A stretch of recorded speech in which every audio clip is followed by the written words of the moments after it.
തിദായക പുൽത്തൊഴുത്തിൽ പുളകമായ സ്നേഹഗായക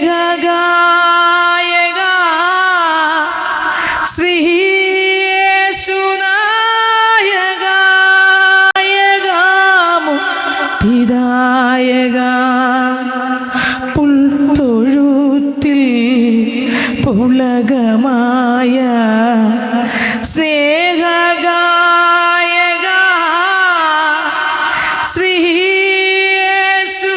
ശ്രീയേശുനായക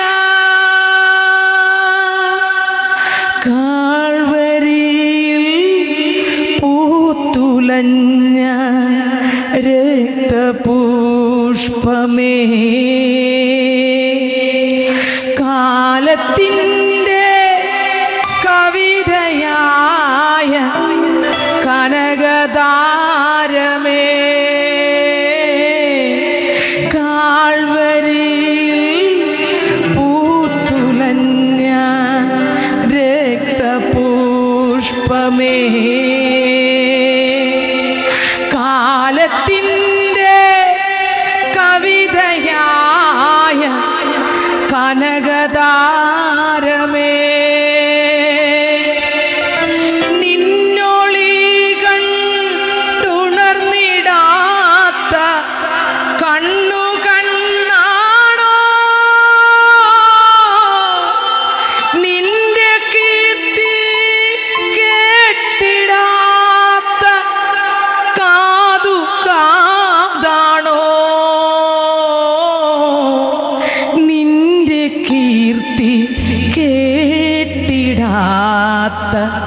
കാതു കാതാണോ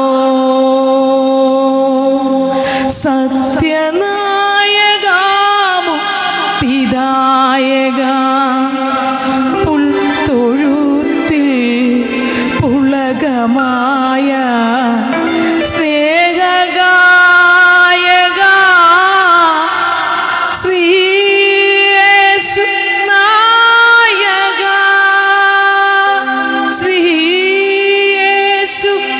ശ്രീയേശുനായക അന്വേഷിച്ചാൽ കണ്ടെത്തിയിടും പുണ്യതീർത്ഥമേ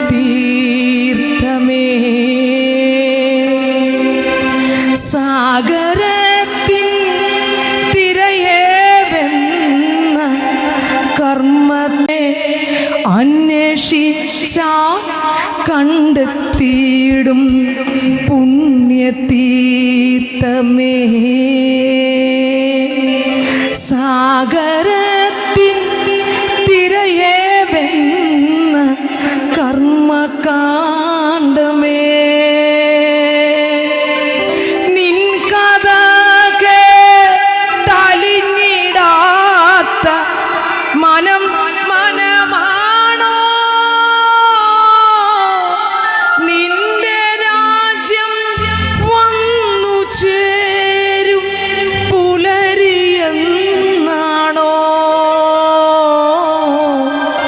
നിന്റെ രാജ്യം വന്നു ചേരും പുലരിയെന്നാണോ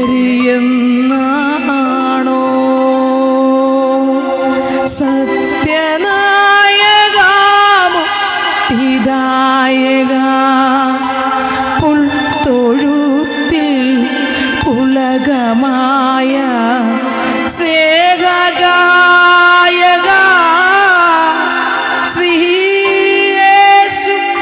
ശ്രീയേശുനായക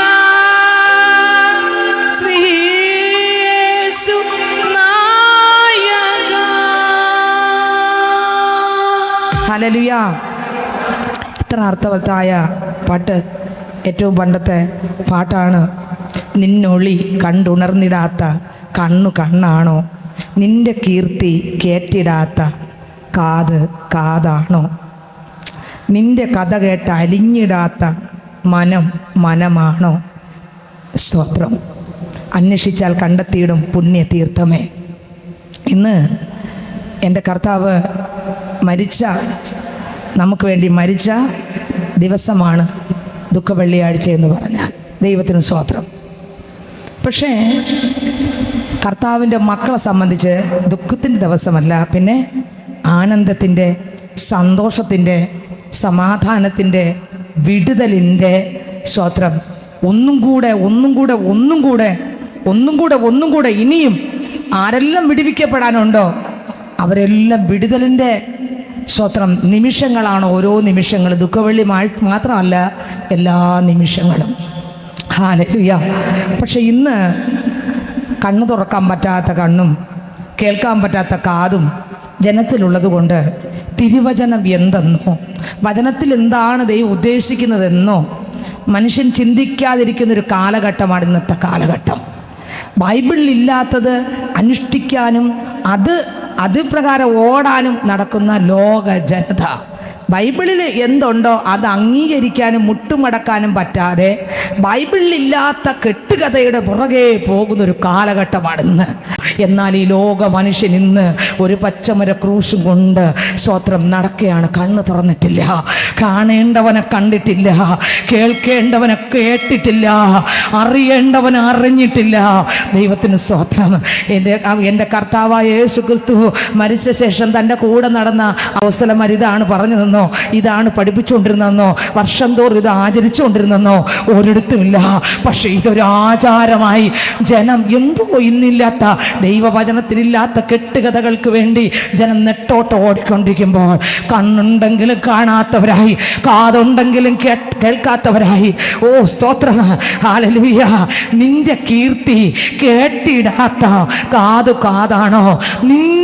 നിന്നൊളി കണ്ടുണർന്നിടാത്ത കണ്ണാണോ? ദൈവത്തിന് സ്തോത്രം. ജനത്തിന്റെ വെപ്രാളം ബൈബിളിൽ ദൈവത്തിന്റെ ദാസന്മാരോ ദൈവമോ യേശുക്രിസ്തുവോ ഉറപ്പിക്കാനും അതിൻ്റെ മുമ്പിൽ നൃത്തം ചെയ്യാനും ചാടാനും ജനത്തിന്റെ ഓട്ടം. അതിനുവേണ്ടി ചെലവിടുന്ന ജനം, അതിനുവേണ്ടി കാശ് മുടക്കുന്ന ജനം, അതിനുവേണ്ടി തുള്ളിച്ചാടുന്ന ജനം, അതിനുവേണ്ടി. എന്നാൽ ഞാൻ പറയാം, ഇന്നും കണ്ണടഞ്ഞിരിക്കുകയാണ്, കാതുകൾ അടഞ്ഞിരിക്കുകയാണ്. രക്ഷകനാകുന്ന യേശുവിനെ ഹൃദയത്തിനകത്ത് സ്വീകരിക്കാത്തടുത്തോളം കാലം ഇതൊന്നും കൊണ്ട് നടന്നിട്ടോ, ഇതൊന്നും വച്ചിട്ടോ, ഇതെല്ലാം ലൈറ്റ് കത്തിച്ചിട്ടിട്ടോ, ഹല്ലേലൂയ. 2000 വർഷങ്ങൾക്ക് മുമ്പേ യേശു ഉയർത്തെഴുന്നേറ്റു. എങ്ങനെ ഉയർത്തെഴുന്നേറ്റു? ഹേ മരണമെന്നിന്റെ ജയവിടെ, ഹേ മരണമെന്നിന്റെ വിഷമുള്ളി ഇവിടെ. മരണത്തെയും പാതാളത്തെയും തോൽപ്പിച്ച് 3-ാം നാൾ യേശു ക്രിസ്തു ഉയർത്തെഴുന്നേറ്റു. ഞാൻ പറയാം, പക്ഷെ അപ്പോസ്തലന്മാർ ഉറപ്പിച്ചതും യേശു പറഞ്ഞു ഉറപ്പിച്ചതുമായ ക്രിസ്തു യേശുവിന്റെ വചനത്തെ ആചരിക്കാനോ അതിനുവേണ്ടി മുട്ടുമടക്കാനോ അതിനുവേണ്ടി കരയാനോ ജനം സ്തോത്രം ആഗ്രഹിക്കാതിരിക്കുമ്പോൾ സ്തോത്രം നിന്നൊളി കണ്ടുണർന്നിടാത്ത കണ്ണാണോ? നിന്റെ കീർത്തി കേട്ടിടാത്ത കാതാണോ? സ്തോത്രം നിൻ കഥ കേട്ടലിഞ്ഞിടാത്ത മനമാണോ? സ്തോത്രം അന്വേഷിച്ചാൽ കണ്ടെത്തിയിടുന്ന ആ പുണ്യ തീർത്ഥത്തെ കണ്ടെത്താൻ പറ്റാതെ ബൈബിളില്ലാത്ത എന്തെല്ലാം കാര്യം നിങ്ങൾ നോക്കിക്കേ സഹോദരങ്ങളെ. അതെല്ലാം നമ്മൾ ആചരിക്കും, അതെല്ലാം നമ്മൾ ആഘോഷിക്കും, കൊടുക്കും, എല്ലാം ചെയ്യും. സ്തോത്രം. ഈസ്റ്ററിന് ചിരിക്കാൻ വേണ്ടി സന്തോഷിക്കാൻ വേണ്ടി കുടിക്കുന്ന ആയിരക്കണക്കിന് ജനം. അർത്ഥം എന്തെങ്കിലും ഉണ്ടോ? ഇല്ല. ഇതൊന്നുമല്ല. എൻ്റെ ജീവിതം മാറാത്തടത്തോളം കാലം ഒരു ഡിസംബർ 25 വന്നതുകൊണ്ടോ, പക്ഷെ ഒരു ഡിസംബർ വന്നതുകൊണ്ടോ, ഒരു ഈസ്റ്റർ വന്നതുകൊണ്ടോ, ഒരു ദുഃഖ വെള്ളിയാഴ്ച വന്നതുകൊണ്ടോ കണ്ണ് തുറക്കാത്തടത്തോളം കാലം യേശു എന്നിൽ ഉരുവാകത്തടുത്തോളം കാലം ഒരു വ്യത്യാസമില്ല. എൻ്റെ യേശു എൻ്റെ ജീവിതത്തിനകത്ത് വന്ന ഞാൻ പറയാം, എന്നിലൂടെ എൻ്റെ സ്വയങ്ങൾ മരിച്ചിട്ട് ഞാൻ എന്നെ തന്നെ തിരിഞ്ഞു നോക്കി യേശു ക്രിസ്തു ക്രൂശിൽ കിടന്ന് പറഞ്ഞത് എന്താ സഹോദരങ്ങളെ? ലൂക്കോസ് സുവിശേഷം വായിക്കുമ്പോൾ അതിൻ്റെ 23-ാം അധ്യായം 28-ാം വാക്യം വായിക്കുമ്പോൾ വായിച്ചേ. 23-ാം അധ്യായം അതിൻ്റെ 27 മുതൽ വായിച്ചേ. ഒരു വലിയ ജനസമൂഹവും അവനെ ചൊല്ലി വിലപിച്ചു. മുറയിടുന്ന അനേകം സ്ത്രീകളും അവന്റെ പിന്നാലെ ചെന്നു. യേശു തിരിഞ്ഞ് അവരെ നോക്കി യെരൂശലേം പുത്രിമാരെ. യേശുക്രിസ്തു മരിച്ച ദിവസം പറയുകയാണ്, യേശുക്രിസ്തുവിനെ അടിക്കുന്നത് ഉപദ്രവിക്കുന്നത് കണ്ടപ്പോൾ ജനക്കൂട്ടം എന്ത് ചെയ്തു? കരയുകയാണ്, ഭയങ്കര കരച്ചിലാണ്. കാരണം ഞാനൊക്കെ പണ്ട് കുഞ്ഞിൽ എന്നാൽ ഈ കള്ളന്മാരെല്ലാം കൂടെ യേശുവിനെ അടിച്ചു കൊന്നല്ലോ എന്ന് പറഞ്ഞ് കരയുമായിരുന്നു. ഞാൻ പള്ളിയിൽ പോയിരുന്നേ. എൻ്റെ ഒരു വലിയ ജനസമൂഹം അവനെ ചൊല്ലി വിലപിച്ച് മുറയിടുന്നു. ഞാൻ പറയും, കർത്താവേ യേശുപ്പ, അങ്ങേ ഇത്രയും ദുഷ്ടന്മാരടിച്ചു കൊന്നല്ലോ കർത്താവേ, ഒരു പാവവും ചെയ്യാത്ത അങ്ങേ കൊന്നല്ലോ എന്ന് പറയും. പക്ഷെ മരണം ആസ്വദിച്ചതാണ്. ആസ്വദിച്ച് മരിച്ച ഒരാളെ ഉള്ളൂ. ആർക്ക് വേണ്ടി ആസ്വദിച്ചു? എനിക്ക് വേണ്ടി, നിങ്ങൾക്ക് വേണ്ടി ആസ്വദിച്ച്. എങ്ങനെ എനിക്ക് വേണ്ടി, നിങ്ങൾക്ക് വേണ്ടി മരണം, എങ്ങനെ മരണം ആസ്വദിച്ചു മരിച്ചത് ഒരാളെ ഉള്ളൂ. അതാരാ? യേശു ക്രിസ്തു. എങ്ങനെ ആസ്വദിച്ചു? എനിക്ക് വേണ്ടി മരിക്കാൻ, മരണം യേശു ക്രിസ്തു ഒരു ആസ്വാദ്യമായി സ്വീകരിച്ചു. യേശു ക്രിസ്തു ആസ്വദിച്ചു. എവിടെ കിടക്കുന്നു? 2:9 വായിച്ച്. എബ്രായർ 2:9 വായിച്ച്. എങ്കിലും ദൈവകൃപയാൽ എല്ലാവർക്കും വേണ്ടി മരണം ആസ്വദിപ്പാൻ. മരണം ആർക്ക് വേണ്ടി? ദൈവകൃപയാൽ. എങ്കിലും ദൈവകൃപയാൽ, എങ്കിലും ദൈവത്തിന്റെ കൃപയാൽ എല്ലാവർക്കും വേണ്ടി മരണം ആസ്വദിപ്പാൻ ദൂതന്മാരിലും അല്പം മരണം ആസ്വദിച്ച യേശു. മരണം ആസ്വദിച്ചു യേശു. ഞാൻ ചോദിക്കട്ടെ, യേശുവിന് വേണ്ടി ഞാൻ നിൽക്കുമ്പോൾ എൻ്റെ ജീവിതത്തിനകത്ത് വരുന്ന പ്രശ്നങ്ങളെ ആസ്വദിക്കാൻ പറ്റുമോ? ഇല്ല. നമ്മൾ കരയും. പക്ഷെ യേശു എന്ത് ചെയ്തു? എനിക്ക് വേണ്ടി ഒരു പാപം ചെയ്യാത്ത യേശു മരണം ഞാനെങ്കിൽ ആസ്വദിക്കുമോ? കർത്താവിന് വേണ്ടി ഒരു കഷ്ടത എൻ്റെ ജീവിതത്തിൽ, കർത്താവിൻ്റെ നാമത്തിന് വേണ്ടി ഇറങ്ങി ഒരു കഷ്ടത ഒന്ന് ഞാൻ ആസ്വദിക്കുമോ? ഞാൻ കരയും. എന്തോന്ന് കരയും? എന്നാലും മര്യാദയ്ക്ക് ഇതിന് ഇറങ്ങാതിരുന്നെങ്കിൽ മര്യാദയ്ക്ക് ഇരിക്കാമായിരുന്നു. പക്ഷേ യേശു ക്രിസ്തു അങ്ങനെ ഒന്നും പറഞ്ഞില്ല, ആസ്വദിച്ചു. അപ്പാ, എൻ്റെ ശാലിനി എനിക്ക് കിട്ടുമെങ്കിൽ, ഇത്രയും ജനത്തെ എനിക്ക് കിട്ടുമെങ്കിൽ, അവരെൻ്റെ അടുത്ത് വരുമെങ്കിൽ, അവരെൻ്റെ കൂടെ വാഴാൻ സ്വർഗത്തിൽ വരുമെങ്കിൽ, ഞാൻ മരണം ആസ്വദിക്കാൻ, അവർക്ക് വേണ്ടി ആസ്വദിക്കാൻ, എന്നെ ഏൽപ്പിച്ചു കൊടുക്കാൻ ഞാൻ ഒരുക്കമാണ്. ഇന്ന് പൽക്കാലം ഞാൻ ചോദിക്കട്ടെ, കർത്താവേ, അങ്ങ് ആസ്വദിച്ചതുപോലെ അങ്ങയുടെ നാമത്തിന് വേണ്ടി ഞാൻ ഇറങ്ങുമ്പോൾ, എന്തൊക്കെ തീച്ചുളക്കി അകത്തൂടെ പോകുമ്പോഴും ക്രിസ്തുവിനെ ആസ്വദിച്ചുകൊണ്ട് ഈ പ്രതികൂലങ്ങളെ ജയിക്കാനുള്ളൊരു കൃപയോടെ മുന്നോട്ട് പോകുവാൻ എനിക്കും ആഗ്രഹമുണ്ടെന്ന് പറയാൻ എത്രവർക്ക് ആഗ്രഹമുണ്ട് സ്നേഹിതരെ? എനിക്ക് വേണ്ടി, നിങ്ങൾക്ക് വേണ്ടി. അപ്പോ സ്തോത്രം. ലൂക്കോസിന്റെ സുവിശേഷം നേരത്തെ വായിച്ച വാക്യത്തിലേക്ക് വരുമ്പോൾ, ഒരു വലിയ ജനസമൂഹം അവനെ ചൊല്ലി വിലപിച്ച് മുറയിടുന്ന അനേക സ്ത്രീകളും അവന്റെ പിന്നാലെ ചെന്നു. അടുത്ത വരി. യേശു തിരിഞ്ഞ് അവരെ നോക്കി. യെരൂശലേം പുത്രിമാരെ, എന്നെ ചൊല്ലി കരയണ്ട, നിങ്ങളെയും നിങ്ങളുടെ മക്കളെയും ചൊല്ലി കരവിൻ. ഒന്ന് എന്നെ ചൊല്ലി, അടുത്ത് എൻ്റെ മക്കളെ ചൊല്ലി. പണ്ട് യേശുപ്പ അന്നേ പറഞ്ഞു, നീ ചുമ്മായാണ് എന്നെ ചൊല്ലി കരഞ്ഞിരഞ്ഞ് ഇരിക്കുന്നത്. എന്നെ അടിച്ചത് പോട്ടെ, നിനക്ക് വേണ്ടിയല്ലേ ഞാൻ കൊണ്ടേ. നീ അപ്പോൾ ഫ്രീ ആയില്ലേ? എന്നെ അടിച്ചപ്പോൾ നീയല്ലേ ഫ്രീ ആയത്? ജീസസ്, എന്നെ അടിച്ചപ്പോൾ നീ രക്ഷപ്പെട്ടില്ല. എവിടെ നിന്നൊക്കെ രക്ഷപ്പെട്ടു? ശാപത്തിൽ നിന്ന് രക്ഷപ്പെട്ടു, നരകത്തിൽ നിന്ന് രക്ഷപ്പെട്ടു, പാപത്തിൽ നിന്ന് രക്ഷപ്പെട്ടു. ഇരുട്ടിൻ്റെ മണ്ഡലത്തിനകത്ത് നിന്ന് ഞാൻ രക്ഷപ്പെടാൻ കാരണം യേശുക്രിസ്തുവിൻ്റെ മരണമാണ്. ആ രക്തത്താൽ എനിക്ക് പാപമോചനമുണ്ടായി. ആ യേശുവിൻ്റെ ക്രൂശ് മരണത്താൽ. ഗലാത്യർക്ക് ലേഖനം 3-ാം അധ്യായം, സ്തോത്രം, ഹല്ലേലൂയ, വായിക്കുമ്പോൾ അതിനകത്ത് ഗലാത്യർക്ക് ലേഖനം അതിൻ്റെ 3-ാം അധ്യായം അതിൻ്റെ 14-ാം വാക്യം വായിക്കുമ്പോൾ, ഗലാത്യർക്ക് ലേഖനം 3-ാം അധ്യായം 12 വായിച്ചേ, 12 വായിച്ചേ. ന്യായ പ്രമാണത്തിനോ വിശ്വാസമല്ല ആധാരമായിരിക്കുന്നത്, അത് ചെയ്യുന്നവൻ അതിനാൽ ജീവിക്കും എന്നുണ്ടല്ലോ. അടുത്ത്, മരത്തിന്മേൽ തൂങ്ങുന്നവൻ എല്ലാം ശപിക്കപ്പെട്ടവൻ എന്ന് എഴുതിയിരിക്കുന്നത് പോലെ. മരത്തിന്മേൽ തൂങ്ങുന്നവനല്ല, ശപിക്കപ്പെട്ടവൻ എന്ന് എഴുതിയിരിക്കുന്നത് പോലെ ക്രിസ്തു നമുക്ക് വേണ്ടി ശാപമായി തീർന്നു. യേശു ക്രിസ്തു ഇന്നത്തെ ദിവസം എന്തൊന്നും സംഭവിച്ചു? എൻ്റെ ശാപം ഏറ്റെടുത്ത ദിവസമാണ്. എൻ്റെ ശാപം എന്ത് ചെയ്തു? ഏറ്റെടുത്ത ദിവസമാണേത് ഇന്ന്. ഹല്ലേലൂയ. നമ്മൾ കരയേണ്ട ദിവസമല്ല, എൻ്റെ ശാപം ഏറ്റെടുത്ത് എൻ്റെ ദൈവത്തെ സ്തുതിച്ച് ആരാധിച്ച് നന്ദി പറഞ്ഞ് ഇന്നത്തെ ദിവസം എൻ്റെ ശാപത്തെ ഏറ്റെടുത്തൊരു ദിവസമാണ് ഇന്നത്തെ. ഇതുപോലത്തെ ഒരു ദിവസം ഇന്ന് മാത്രമല്ല ഞാൻ ഇത് ചിന്തിക്കേണ്ടത്, പിന്നെ എല്ലാ ദിവസവും. ഞാൻ ശാപത്തിൻ്റെ കീഴിലല്ല, ഞാൻ യേശുവിൻ്റെ കീഴിലാണ്. പറ, ഞാൻ ശാപത്തിൻ്റെ കീഴിലല്ല. എല്ലാവരും പറഞ്ഞു, ഞാൻ ശാപത്തിൻ്റെ കീഴിലല്ല, പിന്നെ യേശുവിൻ്റെ കീഴിൽ, യേശുവിൻ്റെ അനുഗ്രഹത്തിൻ്റെ കീഴിൽ. പറഞ്ഞേ, ഞാൻ ശാപത്തിൻ്റെ കീഴിലല്ല, ഞാൻ ശാപത്തിൻ്റെ കീഴിൽ അല്ല, പിന്നെ യേശു ക്രിസ്തുവിൻ്റെ കീഴിലാണ്, അനുഗ്രഹത്തിൻ്റെ കീഴിലാണ്. പറഞ്ഞേ, ഞാൻ ശാപത്തിൻ്റെ ആളല്ല, ഞാൻ യേശുവിൻ്റെ ആളല്ല. അത്രേ. പറഞ്ഞേ, ഞാൻ ശാപത്തിൻ്റെ ആളല്ല. നമ്മൾ പിന്നെ ആരാണ്? യേശുവിൻ്റെ ആളത്രേ. ക്രിസ്തുവിലുള്ളതിനെല്ലാത്തിനും പങ്കാളിത്തം പ്രാപിച്ച ആളാണ് ആര്? ഞാനും നിങ്ങളും. യേശുവിനുള്ളതിന് മുഴുവനും പങ്കാളിത്തം പ്രാപിച്ച ആളാണ്. ഹല്ലേലൂയ. എൻ്റെ ശാപങ്ങളെല്ലാം ആര് ഏറ്റെടുത്തു? യേശു ക്രിസ്തു ക്രൂശിൽ ഏറ്റെടുത്തു. യേശു പറഞ്ഞു, മക്കളെ ഒന്നുകൂടെ വായിച്ചേ, ഗലാത്യർ ഒന്നുകൂടെ വായിച്ചേ. ന്യായപ്രമാണത്തിന് വിശ്വാസമല്ല ആധാരമായിരിക്കുന്നത്, അത് ചെയ്യുന്നവൻ അതിനാൽ ജീവിക്കും എന്നുണ്ടല്ലോ.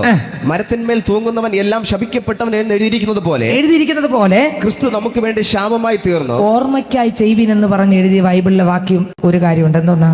ആര് പറയും? എൻ്റെ ഓർമ്മയ്ക്കായി. ഇത് മാത്രമാണ് ഓർമ്മയ്ക്കായി ചെയ്യാൻ പറഞ്ഞത്. പക്ഷെ ഇന്ന് ആൾക്കാർ വർഷം തോറും ഓർമ്മയ്ക്കായിട്ട് ഒരുപാട് കാര്യങ്ങൾ, വിലയില്ലാത്തതിന് എന്ത് കൊടുക്കുന്നുണ്ട്? വില ഉള്ളതിന് എന്ത് ചെയ്യുന്നില്ല? വില നമ്മളെ മക്കളോട് നമ്മൾ പറഞ്ഞു കൊടുക്കണം. വിലയുള്ളത് എന്ത്, വിലയില്ലാത്തത്, ബൈബിളിലുള്ളത് എന്ത്, ഇല്ലാത്തത് എന്തെന്ന് നമ്മൾ എന്ത് ചെയ്യണം? പറഞ്ഞു കൊടുക്കണം. അല്ലെങ്കിൽ അവർ തെറ്റിപ്പോകും, അവരിതിൻ്റെയൊക്കെ പുറകെ പോകും. നമ്മൾ പോകാനും പാടില്ല, നമ്മളെ മക്കളെ വിടാനും അവർ പറഞ്ഞു കൊടുക്കണം. ചില വീടുകളിൽ നമ്മൾ വിടണ്ടെന്ന് വിചാരിച്ചാൽ എന്ത് ചെയ്യും? അവരെ കൊണ്ടുപോകും. പക്ഷേ പറഞ്ഞു കൊടുക്കണം, കണ്ണ് തുറക്കാൻ വേണ്ടി പ്രാർത്ഥിക്കണം. ഇതല്ല ഇതിൻ്റെ യാഥാർത്ഥ്യം, തിരുവചനമാണ് യാഥാർത്ഥ്യം എന്ന് പറഞ്ഞു കൊടുക്കണം. മനുഷ്യൻ്റെ കൽപ്പനകളല്ല യാഥാർത്ഥ്യം. ഞാൻ ഇന്ന് രാവിലെ മുഴുവൻ ചിന്തിച്ചു. സ്വത്രം ചിന്തിച്ചതാണ്. ഇത് പ്രസംഗിക്കുമെന്ന് വിചാരിച്ചില്ല. സ്വത്രം ചിന്തിച്ചതാണ്. പ്രസംഗിക്കാമെന്ന് വിചാരിച്ചത് യെശയ്യാ 58 പ്രസംഗിക്കണമെന്ന് തോന്നി. ഒരിക്കൽ ദൈവത്തിന് വരുമെന്ന് എനിക്ക് അറിഞ്ഞുകൂടാ. ആത്മാവ് തന്നെയാണ് അത് സംസാരിച്ച എന്നോട്. അതുകൊണ്ട് വരുമായിരിക്കുമെന്ന് ഞാൻ വിശ്വസിക്കുന്നു. ദൈവത്തിന് സ്വത്രം. ശ്രദ്ധിച്ചേ, ദൈവത്തിന് മുഖത്ത് ഞാൻ രാവിലെ ചിന്തിച്ചൊരു കാര്യമാണ്. കർത്താവേ, പ്രധാനപ്പെട്ടതിനൊന്നും പ്രാധാന്യം കൊടുക്കാതെ പ്രാധാന്യം ഇല്ലാത്തൊരു ജനം പ്രാധാന്യം കൊടുക്കുമ്പോൾ പ്രധാനപ്പെട്ട യേശുവിനെ എല്ലാവരും എന്ത് ചെയ്യുന്നു? മറന്നു കളയുന്നു. ആചാരങ്ങളും അനുഷ്ഠാനങ്ങൾക്കും ജനം പ്രാധാന്യം കൊടുക്കുമ്പോൾ സ്വത്രം പ്രധാനപ്പെട്ട യേശു ക്രിസ്തുവിനെ ജനം എന്ത് ചെയ്യുന്നു? തള്ളിക്കളയുന്നു. എനിക്ക് വേണ്ടി യേശു ശാപമായി ഏറ്റെടുത്ത് സ്വത്രം ശാപത്തിന് വേണ്ടി പുറകെ നടക്കാതെ യേശു എനിക്ക് വേണ്ടി ശാപമായി തീർന്നൊരു ദിവസമാണ്. അതുകൊണ്ട് സന്തോഷിച്ചു ഉല്ലസിക്കേണ്ട ഓരോ നിമിഷവുമാണ്, ഒരു ദിവസമല്ല. എല്ലാ നിമിഷവും സന്തോഷിക്കേണ്ടതിന് പകരം ഇന്ന് ഞാൻ എന്തൊക്കെയോ ചിന്തിച്ച് അസ്വസ്ഥപ്പെടുന്നു. ഗലാത്യർക്ക് ലേഖനം അതിൻ്റെ 5-ാം അധ്യായം 1-ാം വാക്യം വായിക്കുമ്പോൾ അതിനകത്ത് എഴുതിയിരിക്കുന്നു. വായിച്ചേ. സ്വാതന്ത്ര്യത്തിനായിട്ട് ക്രിസ്തു നമ്മെ സ്വതന്ത്രരാക്കി. ആകയാൽ അതിൽ ഉറച്ചു നിൽപ്പിൻ. അടിമനുഖത്തിൽ പിന്നെയും കുടുങ്ങിപ്പോകരുത്. അടിമനുഖത്തിനകത്ത് പിന്നെയും എന്ത് ചെയ്യല്ലേ? കുടുങ്ങി പോകരുത്. അടിമനുഖത്തിനകത്ത് പിന്നെയും എന്ത് ചെയ്യല്ലേ? കുടുങ്ങിപ്പോകരുത്. ദൈവത്തിന് സ്വതന്ത്രം. അടിമനുഖത്തിനകത്ത് ഇനിയും കുടുങ്ങിപ്പോകരുത്. നമ്മൾ സ്വാതന്ത്ര്യം പ്രാപിച്ചതാണ്. സത്യ തിരുവചനം അനുസരിച്ച് പുറത്തിറക്കി വന്നവരാണ്. അതുകൊണ്ടാണ് ഗലാത്യർ 4:1 മുതൽ വാക്യം വായിക്കുമ്പോൾ, വായിച്ചേ. ഗലാത്യർക്ക് ലേഖനം 4:1 മുതൽ. ഇന്ന് അനേകർ ഇത് ഈ നുഖത്തിനകത്ത് കിടക്കുകയാണ്. വായിച്ചേ. അവകാശി സർവ്വത്തിനും യജമാനൻ എങ്കിലും. ശ്രദ്ധിക്കുന്നുണ്ട്? അവകാശി സർവ്വത്തിനും യജമാനെങ്കിലും ശിശുവായിരിക്കുന്നിടത്തോളം. ഇന്നൊരു ശിശുവാണ്. പ്രാധാന്യം കൊടുക്കേണ്ട വചനത്തിന് പ്രാധാന്യം കൊടുക്കാൻ പറ്റാതെ പ്രാധാന്യം ഇല്ലാത്തതിന് എന്ത് ചെയ്യുന്നു? പ്രാധാന്യം കൊടുക്കുന്നു. ഹല്ലേലൂയ. പ്രാധാന്യമുള്ളതിന് എന്ത് ചെയ്യണം? പ്രാധാന്യം കൊടുക്കണം. അടുത്ത വരി. ശിശുവായിരിക്കുന്നിടത്തോളം ദാസനേക്കാൾ ഒട്ടും വിശേഷതയുള്ളവൻ അല്ല. അടുത്ത്. പിതാവ് നിശ്ചയിച്ച അവധിയോളം രക്ഷകന്മാർക്കും ഗൃഹവിചാരന്മാർക്കും കീഴ്പ്പെട്ടവനത്രേ എന്ന് ഞാൻ പറയുന്നു. അടുത്ത വരി. അതുപോലെ നാമും ശിശുക്കൾ ആയിരുന്നപ്പോൾ ലോകത്തിന്റെ ആദ്യ പാഠങ്ങൾ കീഴെ. പണ്ട് ലോകത്തിന്റെ ആദ്യ പാഠങ്ങൾ കീഴെയായിരുന്നു, അടിമപ്പെട്ടിരുന്നു. എന്നാൽ കാലസമ്പൂർണത വന്നപ്പോൾ ദൈവം തന്റെ പുത്രനെ, സമയമായപ്പോൾ ദൈവം തന്റെ പുത്രനെ സ്ത്രീയിൽ നിന്ന് ജനിപ്പിച്ചവനായി. എങ്ങനെ? ബാക്കി എല്ലാവരും ജനിച്ച എങ്ങനെയാ? പുരുഷനിൽ നിന്നല്ലേ? ഇവിടെ എന്തെന്ന് പറയുന്നു? ഇനി മറ്റൊരു സ്ഥലത്ത് എന്തെന്ന് പറയുന്നു? ജനിച്ചു. അടുത്ത്.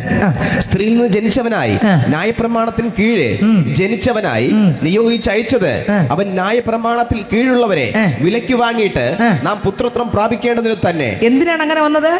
നമ്മൾ ന്യായപ്രമാണത്തിൽ നിന്ന് നമ്മളെ വിലയ്ക്ക് വാങ്ങി എന്ത് തരാൻ? കർത്താവിന്റെ മകനാക്കി, മകളാക്കി മാറ്റാൻ. അടുത്ത്. നിങ്ങൾ മക്കളാകൊണ്ട്. പക്ഷെ ഇന്നും അത് മക്കളാണെന്ന് അറിഞ്ഞുകൂടാ. ഇന്ന് മക്കളാണെന്ന് അനേകർക്ക് അറിഞ്ഞുകൂടാ. ശിശുവായിരിക്കുകയാണ്. നമ്മൾ ആരാണ് സഹോദരങ്ങളെ? മക്കളാണ്.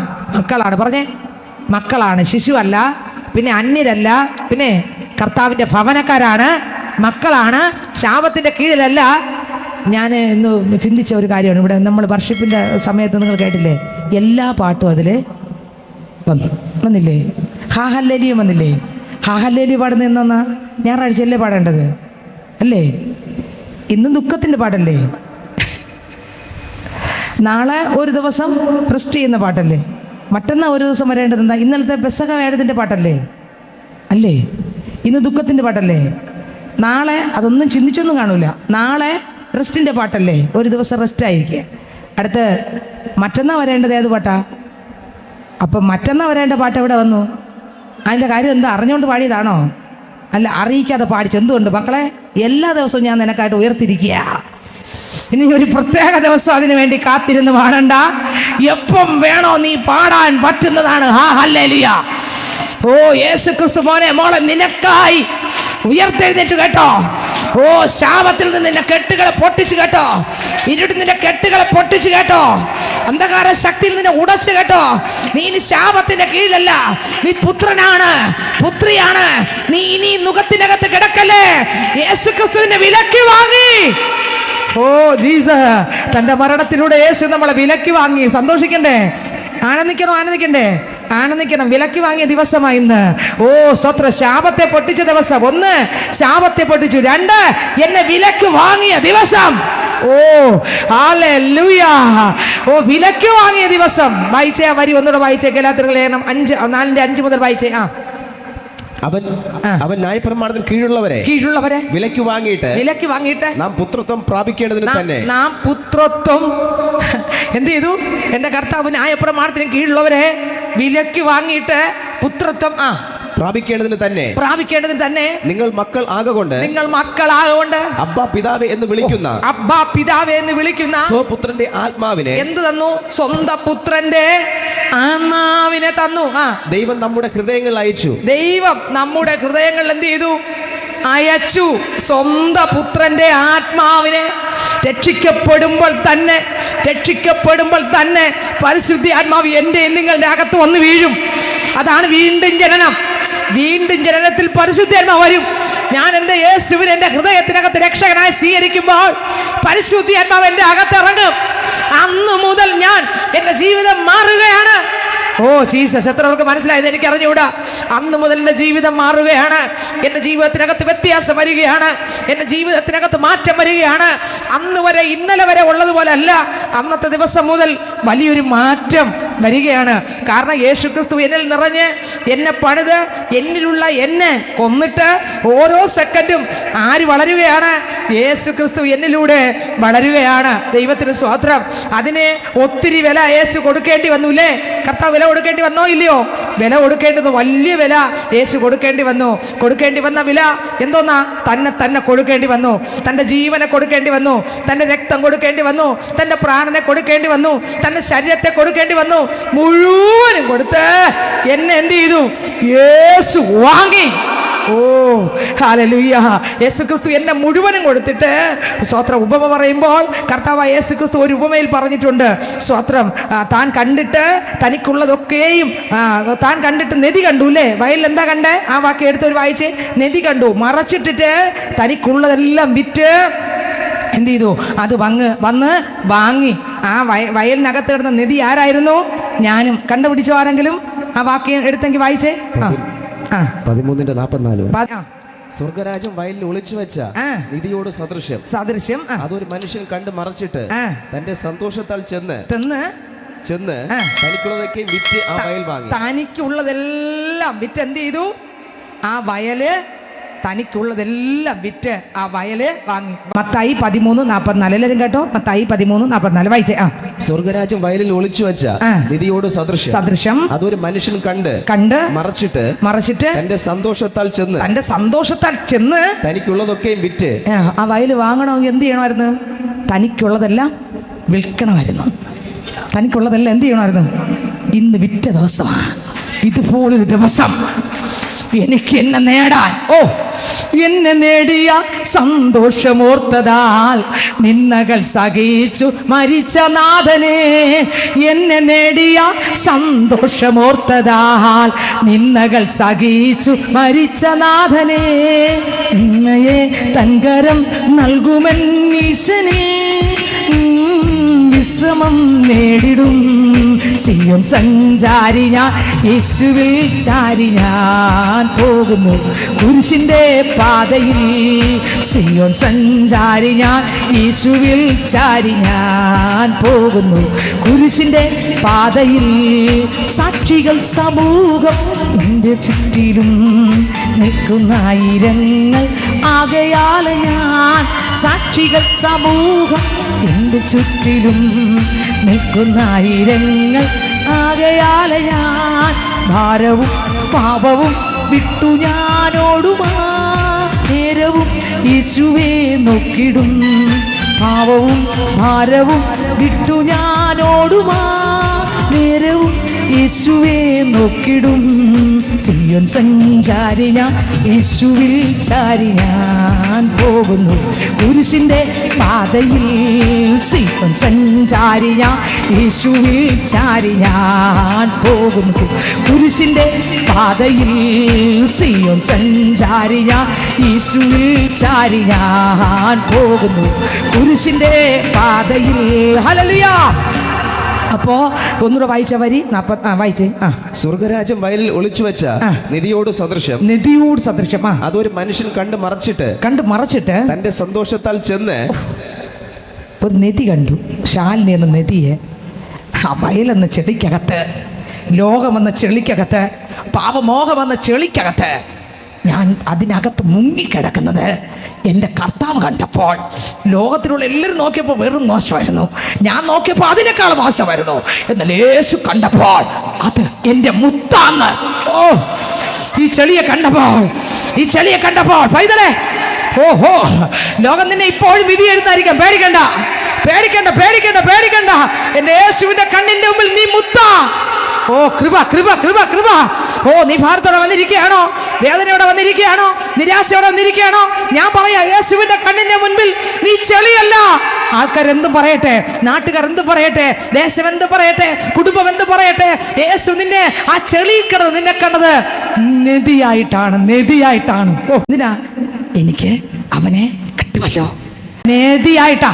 ഇതുപോലൊരു ദിവസം ഞാനും നിങ്ങളും ഏതുമില്ലാത്തവരായി പാപത്തിന്റെ അഗാധഗർത്തത്തിൽ കിടന്നപ്പോൾ, ഈ ലോകമാകുന്ന വയലിൽ പാപച്ചെളിക്കകത്ത് ഒന്നിനും കൊള്ളരുതാത്തവരായി, സംസാരം നോക്കുമ്പോൾ ശരിയല്ല, നോട്ടം നോക്കുമ്പോൾ ശരിയല്ല, ചിന്ത നോക്കുമ്പോൾ ശരിയല്ല, വിചാരം നോക്കുമ്പോൾ ശരിയല്ല, അസൂയയും പകയും പിണക്കവും അയ്യോ എന്ന് വേണ്ട, കയ്യിലെടുക്കാൻ കൊള്ളാത്ത, അയൽവക്കത്തുകാർ നന്നായാൽ ഇഷ്ടപ്പെടത്തില്ല, അവർ സന്തോഷിച്ചാൽ ഇഷ്ടപ്പെടത്തില്ല, എപ്പം നോക്കിയാലും അസൂയ, എപ്പം നോക്കിയാലും വിരോധം, എപ്പം നോക്കിയാലും വിദ്വേഷം, എപ്പം നോക്കിയാലും അവരെ കാണുമ്പോഴേ ഒരു അലർജി ആയിട്ട് കിടന്ന എന്നെയും നിങ്ങളെയും. പണ്ട് നമ്മൾ എങ്ങനെയായിരുന്നു? മർക്കോസ് 7:22 ദുർചിന്തയുള്ള ഒരു മനുഷ്യൻ്റെ ഹൃദയത്തിനകത്ത് തന്നെ ദുർചിന്ത, വ്യഭിചാരം, പരസംഗം, കൊലപാതകം, മോഷണം, അത്യാഗ്രഹം, ദുഷ്ടത, ചതി, ദുഷ്കർമ്മം, വിടക്ക് കണ്ണ്, ദൂഷണം, അഹങ്കാരം, മൂഢത എന്നിവ പുറപ്പെടുന്നു. ഈ ദോഷങ്ങളെല്ലാം അകത്തു നിന്ന് പുറപ്പെട്ട് മനുഷ്യനെ അശുദ്ധരാക്കുന്നു എന്നും അവൻ പറഞ്ഞു. ഇതുപോലെ പാപത്തിൽ നിറഞ്ഞു കിടന്ന എന്നെയും നിങ്ങളെയും ഇനി സ്വത്രം യാക്കോബിൻ്റെ ലേഖനം അതിൻ്റെ 4-ാം അധ്യായം 3-ാം വാക്യം മുതൽ വായിക്കുമ്പോൾ, യാക്കോബിൻ്റെ ലേഖനം 3-ാം അധ്യായം 3-ാം വാക്യം മുതൽ വായിച്ചേ. കുതിരയെ അധീനമാക്കുവാൻ വായിൽ കടിഞ്ഞാൺ ഇട്ട് അതിന്റെ ശരീരം മുഴുവനും തിരിക്കുന്നുവല്ലോ. കപ്പലും എത്ര വലിയതായാലും കൊടുങ്കാറ്റടിച്ച് ഓടുന്നതായാലും അമരക്കാരന്റെ ഏറ്റവും ചെറിയ ചുക്കാൻ കൊണ്ട് തനിക്ക് ബോധിച്ച ദിക്കിലേക്ക് തിരിക്കുന്നു. അങ്ങനെ തന്നെ നാവും ചെറിയ അവയവം എങ്കിലും വളരെ വമ്പ് പറയുന്നു. കുറഞ്ഞ തീ എത്ര വലിയ കാട് കത്തിക്കുന്നു. നമ്മൾ എങ്ങനെയുള്ളവരായിരുന്നു? വമ്പ് പറയുന്നവരായിരുന്നു. അടുത്ത്, നാവും ഒരു തീ തന്നെ. നാവ് ഒരു തീയാണ്. അത് നമ്മുടെ അംഗങ്ങളുടെ കൂട്ടത്തിൽ. നോക്കിയേ, നാവ് കൊണ്ട് എന്തെല്ലാം സംസാരിക്കും അല്ലേ? നിങ്ങളൊന്ന് ചിന്തിച്ചു നോക്കിയേ. ഇന്നലെയും മിനിഞ്ഞാന്നും ഇന്ന് രാവിലെയൊക്കെ എന്തൊക്കെ സംസാരിച്ചെന്ന് ചിന്തിച്ചു നോക്കിയേ. ദൈവത്തെ കരയിപ്പിക്കുന്ന എന്തൊക്കെ പറഞ്ഞെന്ന് ചിന്തിച്ച് നോക്കിയേ. ആരുടെ എല്ലാം കാര്യം വീട്ടിൽ ഇരുന്ന് ചിന്തിച്ചെന്ന് നോക്കിയേ. അടുക്കള നിന്നപ്പോൾ, പുറത്തിറങ്ങിയപ്പോൾ അയാളുടെ കാര്യം, ഇയാളുടെ കാര്യം, ഇവരുടെ കാര്യം ചിന്തിച്ചെല്ലാം നല്ല കാര്യമായിരുന്നോ മോശപ്പെട്ട കാര്യമായിരുന്നോ? ഇതെല്ലാം ആര് കണ്ടു? ചിന്തിച്ചു നോക്കിയേ. നല്ല കാര്യമാണ് ചിന്തിച്ച് വിതച്ചതെങ്കിൽ നന്മ തന്നെ കൊയ്യും. മോശപ്പെട്ടതാണ് ചിന്തിച്ച് വിതച്ചതെങ്കിൽ കൊയ്യുന്ന എങ്ങനെയായിരിക്കും? വിതച്ചതേ കൊയ്യൂ. എത്രയൊക്കെ മനസ്സിലായി? വിതച്ചതേ, നട്ടതിൻ്റെ ഫലമേ വരൂ. ചീര വിത്തിട്ടാ ചീരേ വരൂ. അതുപോലെ നമ്മൾ ചിന്തിച്ചത് വിതച്ചതേ വരൂ. വേറെ വല്ലതും കൊയ്യുമോ? ഈ വാക്യം ഉണ്ടോ ബൈബിളില്? ഗലാത്യർക്ക് ലേഖനം 6-ാം അധ്യായം ഉണ്ട്. ഗലാത്യർക്ക് ലേഖനം അതിന്റെ 6-ാം അധ്യായത്തിനകത്ത് ഈ വാക്യമുണ്ട്. 8-ാം വാക്യം വായിക്കാം. 6-ന്റെ 8. ജഡത്തിൽ വിതയ്ക്കുന്നവൻ ജഡത്തിൽ നാശം കൊയ്യും. ആത്മാവിൽ വിതയ്ക്കുന്നവൻ ആത്മാവിൽ നിത്യജീവനെ. ഓ, ജഡത്തിൽ വിതയ്ക്കുന്നവൻ നാശം കൊയ്യുമ്പോൾ ആത്മാവിൽ വിതയ്ക്കുന്നവൻ എന്ത് കൊയ്യും? നിത്യജീവൻ. ആ നിത്യജീവനെ കൊയ്യണം. ഹല്ലേലൂയ. അപ്പൊ പണ്ട് നമ്മൾ ഏറ്റവും ചെളിക്കകത്ത് മോശപ്പെട്ടവരായി. അടുത്ത യാക്കോബിന്റെ ലേഖനം അടുത്ത വാക്യം കൂടെ വായിച്ചേ. അത് നമ്മുടെ അംഗങ്ങളുടെ കൂട്ടത്തിൽ അനീതി ലോകമായി ദേഹത്തെ മുഴുവൻ. ഞാൻ ചിന്തിച്ചിട്ടുള്ളൊരു കാര്യം, ഒരു മനുഷ്യനെ അശുദ്ധമാക്കാൻ 95% അശുദ്ധമാക്കുന്ന വായ, നാവ്. ഈ നാവ് ക്ലിയറായ രക്ഷപ്പെട്ടു. ഈ നാവ് കൊണ്ട് പറയുന്ന വാക്കുകൾ എത്ര കുടുംബത്തെ വേണമെങ്കിലും തകർക്കും. രോഗം ഇല്ലാത്ത ആളുടെ രോഗം, സന്തോഷമായിട്ട് പോകുന്ന കുടുംബത്തെ രണ്ടാക്കാനും നാക്ക് മതി. ആത്മഹത്യ ചെയ്യിക്കാൻ ഈ നാക്ക്, ഉറക്കത്തെ കെടുത്താൻ ഈ നാക്ക് എന്ന് പറഞ്ഞാൽ ഈ നാക്ക് എല്ലാത്തിനും പറ്റും. വിഷം കൊടുക്കണ്ട, വിഷം വായിക്കാത്തുള്ളത് കൊടുത്താൽ മതി, വിട്ടുകൊടുത്താൽ മതി. വേറെ ഒന്ന് ഇഞ്ചക്ഷൻ കൊടുത്താൽ മതി. 2 വാക്ക് കൊടുക്കുമ്പോൾ തന്നെ ആ വിഷം അവരുടെ അകത്തങ്ങ് ഇറങ്ങി. മോശപ്പെട്ട അവരറിയാത്ത കാര്യം 2 വാക്ക് വിഷം ഇറക്കിയുണ്ടോ പറഞ്ഞു കൊടുത്തു. ആ വിഷം കേട്ട ആള് വീട്ടിനകത്ത് നിന്ന് അടി തുടങ്ങും. മനസ്സിലായോ? അതാണ് പറഞ്ഞത്, വിഷം. അപ്പോൾ ഇതെല്ലാം വരുന്ന എവിടെ കൂടെയാ? ചിന്തിച്ചു നോക്കി. ഈ വിഷമൊക്കെ ഇറക്കുന്നവരുടെ കാര്യമേ. ദൈവത്തിന് സ്വത്രം. പേടിയില്ല. എന്നിട്ടും ആൾക്കാർക്ക് പേടിയുണ്ടോ? കുടുംബം തകർന്നിട്ടും പേടിയില്ല, കരഞ്ഞിട്ടും പേടിയില്ല, കൊന്നിട്ടും പേടിയില്ല, എന്തൊക്കെ കുടുംബത്തിനകത്ത് സംഭവിച്ചിട്ടും പേടിയില്ല. ഇതെല്ലാം സംഭവിക്കാനുള്ള ഒന്നാമത്തെ കാരണം കണ്ടോ? ഇന്ന് ഈ ലോകത്ത് കാണുന്ന ഈ സകല കാരണത്തിനും, ഒരുപാട് കാരണത്തിന് ഒന്നാമത്തെ കാരണം എന്തോന്നാ? വായിച്ചേ അടുത്ത വരി. അത് നമ്മുടെ അംഗങ്ങളുടെ കൂട്ടത്തിൽ അനീതി ലോകമായി ദേഹത്തെ മുഴുവൻ മലിനമാക്കി ജീവചക്രത്തിന് തീ കൊളുത്തുകയും നരകത്താൽ അതിന് തീ പിടിക്കുകയും ചെയ്യുന്നു. അടുത്ത് മൃഗം, പക്ഷി, ഇടജാതി, ജലജന്തു ഈ വകയെല്ലാം മനുഷ്യജാതിയോട് മെരുങ്ങുന്നു, മെരുങ്ങിയിരിക്കുന്നു. നാവിനെയോ മനുഷ്യർക്കാർക്കും മെരിക്കാവതല്ല. സ്വന്തം നാക്കിനെ മെരിക്കാൻ പറ്റത്തില്ല. മറ്റുള്ളവരുടെ കുറ്റവും കുറവും പറയാൻ നമുക്കാരെക്കുറിച്ച് പറയാൻ ഇല്ല. പിന്നെ ആരെക്കുറിച്ച് പറയാം? യേശുവിനെ കുറിച്ച് മാത്രം പറയാം. യേശുവിനെ കുറിച്ച് മാത്രം ഉയർത്താം. യേശു മാത്രം ഏകരക്ഷകരെന്ന് പറയാം. ഹല്ലേലൂയ. കർത്താവ് പറഞ്ഞു, മക്കളെ, നിങ്ങളെ എന്നെ ചൊല്ലി കരയണ്ട. നിന്റെ ഈ പാപത്തെ ഓർത്ത് കരാ, നിന്റെ അശുദ്ധി ഓർത്ത് കരാ, നിന്റെ ഈ ദുർസ്വഭാവങ്ങളെ ഓർത്ത് കരാ. സ്തോത്രം. നീ ഈ സംസാരിക്കുന്ന വാക്ക് എത്ര പേരെ കരയിപ്പിക്കുന്നുണ്ട്, എത്ര കുടുംബങ്ങളെ തകർക്കുന്നുണ്ട്, എത്രയോ കുടുംബങ്ങളെ നശിപ്പിക്കുന്നുണ്ട്. നിന്റെ ഈ വാക്ക് എത്രയോ പേരെ വേദനിപ്പിക്കുന്നുണ്ട്. ഈ വാക്ക് നീ പറയുമ്പോൾ നീ ഒന്നും അറിഞ്ഞില്ല. അനേകർക്ക് അത് വേദനയായി മാറി. അനേകർ രാത്രി ഉറങ്ങിയില്ല, അനേകർ ഭക്ഷണം കഴിച്ചില്ല. ഈ വാക്ക് നിന്നിൽ നിന്ന് മാറാൻ നീ നിന്നെ നോക്കിക്കരാ. താങ്ങേണ്ട വായ്. ദൈവത്തിന് സ്തോത്രം. ഹല്ലേലൂയ. താങ്ങേണ്ട വായ്. ആ താങ്ങേണ്ട വാക്ക് വരുന്നില്ല. സ്തോത്രം. ഹല്ലേലൂയ. താങ്ങേണ്ട കരം താങ്ങാൻ പറ്റുന്നില്ല. അവരെ ഉപദ്രവിക്കുകയാണ് ചെയ്യുന്നത്. നോക്കിയേ, സ്തോത്രം. ചേർത്ത് പിടിക്കേണ്ടവർക്ക് ചേർത്ത് പിടിക്കാൻ പറ്റുന്നില്ല. അവരെ ഒറ്റപ്പെടുത്തി മാറ്റുകയാണ് ചെയ്യുന്നത്. അർത്ഥം യേശു പറഞ്ഞു, ശാലിനി, നീ നിന്നെ തന്നെ നോക്ക്. നിന്റെ കുറവുകളിലേക്ക് നീ ഉണർന്ന് നോക്ക്. നീ ഒന്ന് തിരിഞ്ഞു നോക്ക്. വിതയ്ക്കുന്നതേ കൊയ്യൂ. നീ ഒന്ന് തിരിഞ്ഞു നോക്ക്. സ്വഭാവത്തിനകത്ത് എന്തെങ്കിലും മാറ്റം വന്നിട്ടുണ്ടോ? വർഷം തോറും നീ ദുഃഖ വെള്ളിയാഴ്ച കരയുന്നുണ്ട്. നിന്നെ ഓർത്ത് നീ ഓരോ സെക്കൻഡ് കരയുന്നുണ്ടോ? നിന്റെ പാപത്തെ ഓർത്ത്. അയ്യോ, എന്റെ വാക്ക് അനേകർക്ക് ഒരു വേദനയായി മാറുന്നു. അയ്യോ, എന്റെ ചിന്ത അനേകരുടെ കാര്യങ്ങളാണല്ലോ. ഞാൻ തന്നെ കൊല്ലരുതാത്ത ആളാണല്ലോ. അപ്പച്ച കർത്താവ്, എനിക്കൊരാളിനെ അനുഗ്രഹിക്കാൻ പറ്റുന്നില്ലല്ലോ, മറ്റൊരാളുടെ ഉയർച്ചയിൽ സന്തോഷിക്കാൻ പറ്റുന്നില്ലല്ലോ. അയ്യോ, ഞാൻ തന്നെ ഏറ്റവും മോശപ്പെട്ട ആളാണല്ലോ. പണ്ടത്തെ പഴയ സ്വഭാവങ്ങളെല്ലാം ഉണ്ടല്ലോ. യേശു പറഞ്ഞു, മക്കളെ, ഒന്ന് നീ ആദ്യം നിന്നെ ചൊല്ലിക്കരാ. അടുത്ത് നിന്റെ വീട്ടിനകത്ത് നിന്റെ തലമുറകളെ ചൊല്ലിക്കരാ. അവര് മറ്റൊരു ലോകത്തേക്ക് സഞ്ചരിച്ചുകൊണ്ടിരിക്കുകയാണ്. നീ എന്നെ അടിച്ച അടി നോക്കി നീ കരയണ്ട. എന്റെ ശരീരത്തിൽ രക്തം നോക്കി നീ കരയണ്ട. ഞാൻ ചുമക്കുന്ന ക്രൂശ് നോക്കി നീ കരയണ്ട. അത് ഞാൻ നിനക്ക് വേണ്ടി ചുമക്കയാ. പക്ഷെ നീ കരയേണ്ട നിനക്ക് വേണ്ടി ഒന്ന് കരാ. രണ്ടാമത് നിന്റെ കുഞ്ഞുങ്ങൾക്ക് വേണ്ടി നീ കരാ. എന്തിനു വേണ്ടി? അവരുടെ പാപമോചനത്തിന് വേണ്ടി, അവരുടെ കണ്ണുകളെ തുറക്കാൻ, അവർ യേശുവിനെ യഥാർത്ഥമായി കാണാൻ നീ കരാ. അവരെ ഓർത്ത് നീ കരാ. വേറെ ഒന്നും കരയണ്ട. യേശു ക്രിസ്തു വയലിലേക്ക് പോയി. വയലിലേക്ക് പോവുകയാണ്. ആ വയലിലെ വചനം വായിച്ചേ. സ്വർഗരാജ്യം വയലിൽ ഒളിച്ചു വെച്ച നിധിയോട് സദൃശ്യം. അത് ഒരു മനുഷ്യൻ കണ്ട് മറിച്ചിട്ട്. കണ്ടോ, ഈ ലോകമാകുന്ന പാപത്തിന്റെ ചെടി വാ നോക്കിയ ഒരു ശരിയല്ല, കണ്ണ് നോക്കിയ അതിനേക്കാളും കാണുന്ന എല്ലാം വേണമെന്ന് തോന്നും. എന്ത് കിട്ടിയിട്ടും തൃപ്തി വരുന്നില്ല, വരാത്ത കണ്ണ്.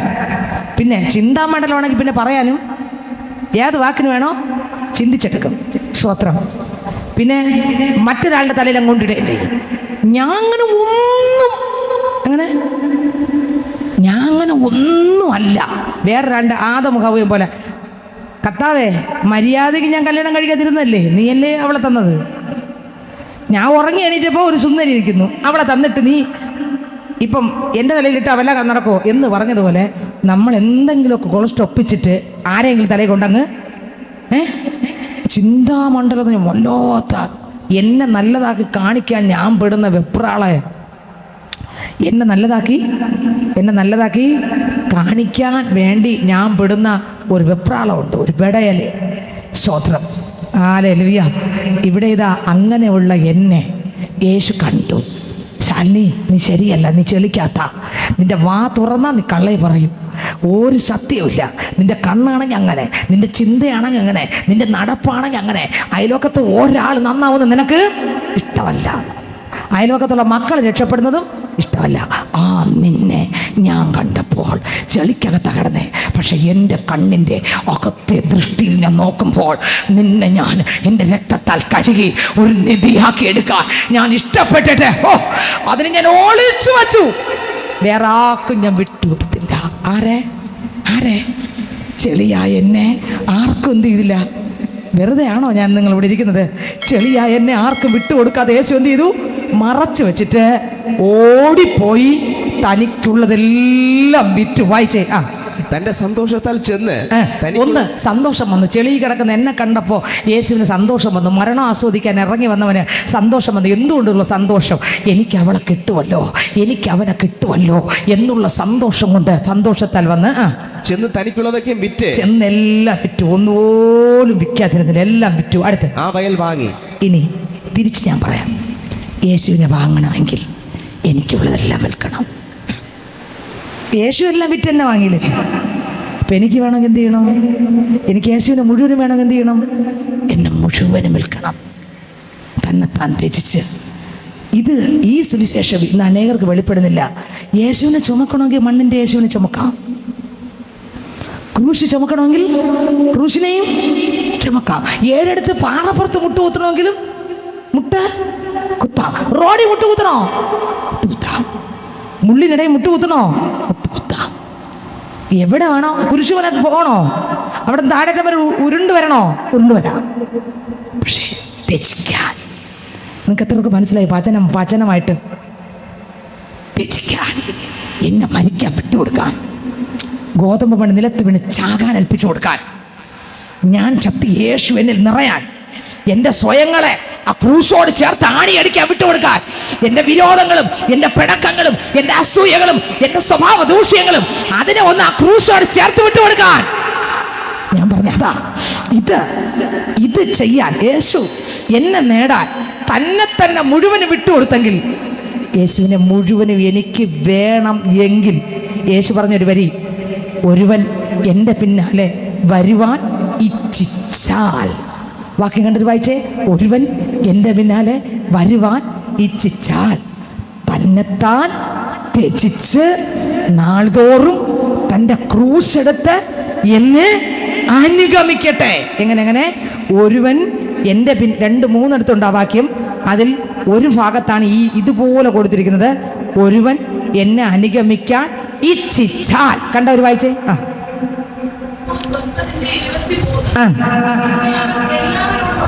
ലൂക്കോസ് 9:23.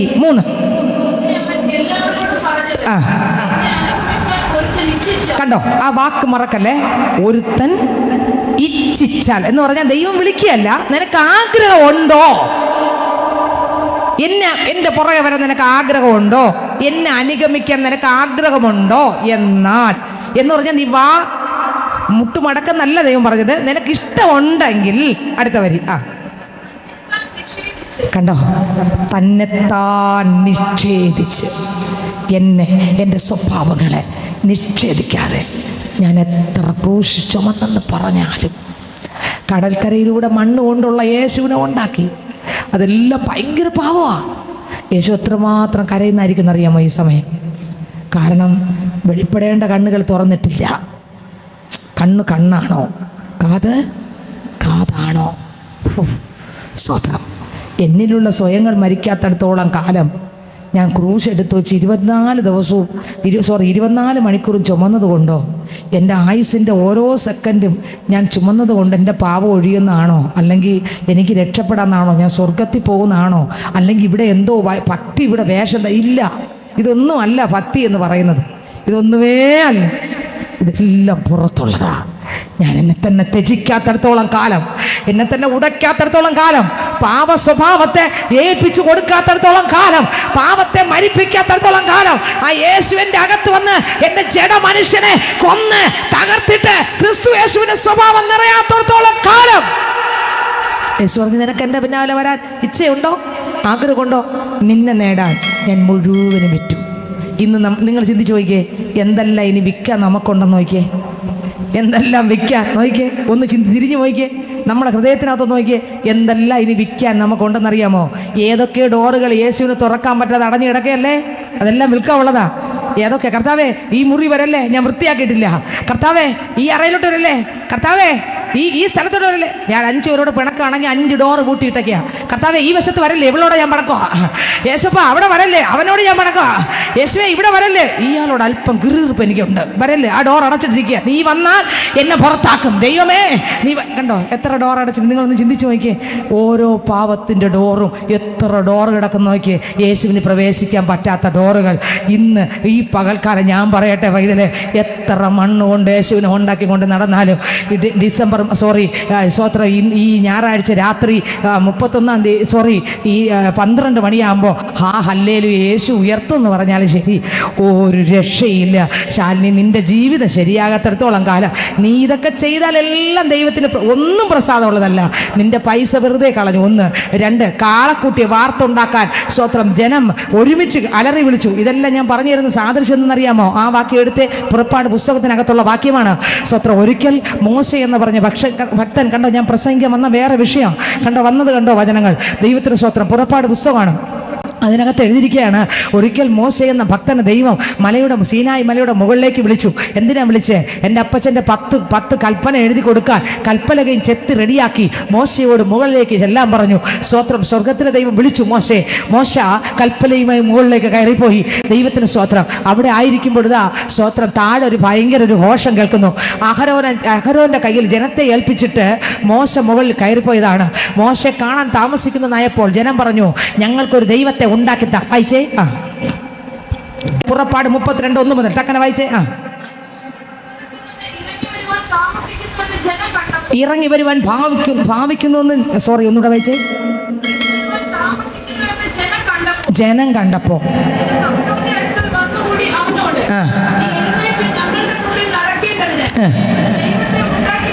ഇന്ന് കാണുന്നതെല്ലാം ഇതല്ലേ? ഒരു ദൈവത്തെ ഉണ്ടാക്കി വെച്ചു കൊടുക്കല്ലേ? എന്നാ ചുമന്നോന്ന് ആണോ അല്ലേ? നിങ്ങൾ പറ, സമ്മതിയില്ലേ? അല്ലേ? എന്നിട്ട് നമ്മളെ മക്കളെയും കൊണ്ട് എല്ലാ രക്ഷകർത്താക്കളും കണ്ട മക്കൾ, ഇതാണ് യേശു.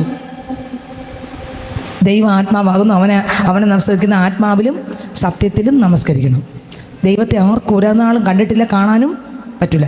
ഇനി നമ്മളെയൊക്കെ ദൈവം കാണിച്ചിട്ടുണ്ടെങ്കിൽ ഒരു ഭാഗികമായ രീതിയിൽ, നമ്മൾ പട്ടുപോകാത്ത രീതിയിൽ നമുക്കെന്തോ ഒരു ഉദ്ദേശം കൊണ്ട് ദൈവം കാണിച്ചു തന്നു, അത്രയേ ഉള്ളൂ. നമ്മൾ അംശമായത് നീങ്ങിപ്പോകും, പൂർണ്ണമായത് വരുമ്പോൾ. ഹല്ലേലൂയ. നമ്മൾ അവിടെ ചെല്ലുമ്പോഴാണ്, അപ്പോഴാണ് അവിടെ അതിന് വേണ്ടിയുള്ളൊരു ശരീരം തന്നെ കൊണ്ടുപോകും, അല്ലെങ്കിൽ പട്ടുപോകും. സ്തോത്രം. താനിരിക്കുന്നത് പോലെ കാണുന്നതാകൊണ്ട് അവനോട് സദൃശന്മാരാകും. എവിടെ കിടക്കുന്നു? 1 യോഹന്നാൻ 3-ാം വാക്യം അതിനകത്ത് കിടക്കുന്നു. സ്തോത്രം. അവിടെ ചെല്ലുമ്പോൾ 2-3 വാക്യം വായിച്ചേ. 1 യോഹന്നാൻ 3:2-3. നാം ഇപ്പോൾ ദൈവമക്കളാകുന്നു, നാം ഇന്നതാകുമെന്ന് ഇതുവരെ പ്രത്യക്ഷമാകില്ല. യേശു പ്രത്യക്ഷനാകുമ്പോൾ നാം അവനെ യേശു ഇരിക്കും പോലെ അതുപോലെ തന്നെ കാണുന്നതാകൊണ്ട്, അപ്പം അവിടെ ചെല്ലുമ്പോൾ അതുപോലെ കാണണമെങ്കിൽ ആരെ പോലെ ആയാലും അവിടെ കാണാൻ പറ്റൂ. മറ്റൊരു ബോഡി തന്നാണ് അവിടെ നിർത്തുന്നു, അല്ലെ കത്തും. സ്വത്രം അല്ല, ഇതിലൊന്നും കാണാൻ അത് നമുക്ക് ദൈവം ചിലർക്ക് കാണിച്ചു തന്നിട്ടുണ്ട്. അപ്പോൾ അതൊന്നും കള്ളമൊന്നുമല്ല പറയുന്നത്, ഞാൻ പറയുന്നത് സ്വത്രം. അപ്പോൾ ദൈവം നമ്മളെ ഉറപ്പിക്കാനും ചില കാര്യങ്ങൾക്ക് വേണ്ടിയായിരിക്കും ദൈവം ചില കാര്യങ്ങൾ വേണ്ടി നമ്മളെ കാണിച്ച് ഇറക്കും. അത് ഒരു ശുശ്രൂഷയുടെ വിളിയൊക്കെ ഉണ്ടെങ്കിൽ അവർക്ക് കാണിച്ചു കൊടുക്കും ദൈവം. സ്വത്രം. അപ്പോൾ കാണിച്ചു തരുമ്പോൾ അത് പൂർണ്ണമായിട്ട് നമുക്ക് പറയാൻ പറ്റില്ല. കർത്താവ് നമുക്ക് കാണിച്ചു തരേണ്ട രീതിയിൽ ദൈവം കാണിച്ചു തന്നു, അത്രയേ ഉള്ളൂ.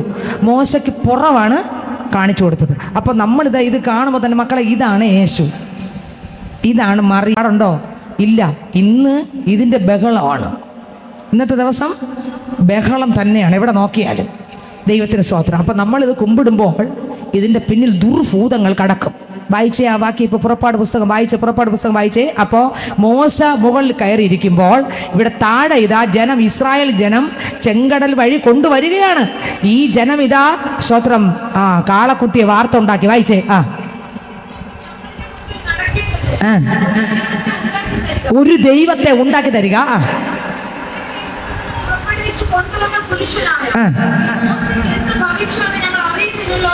അടുത്ത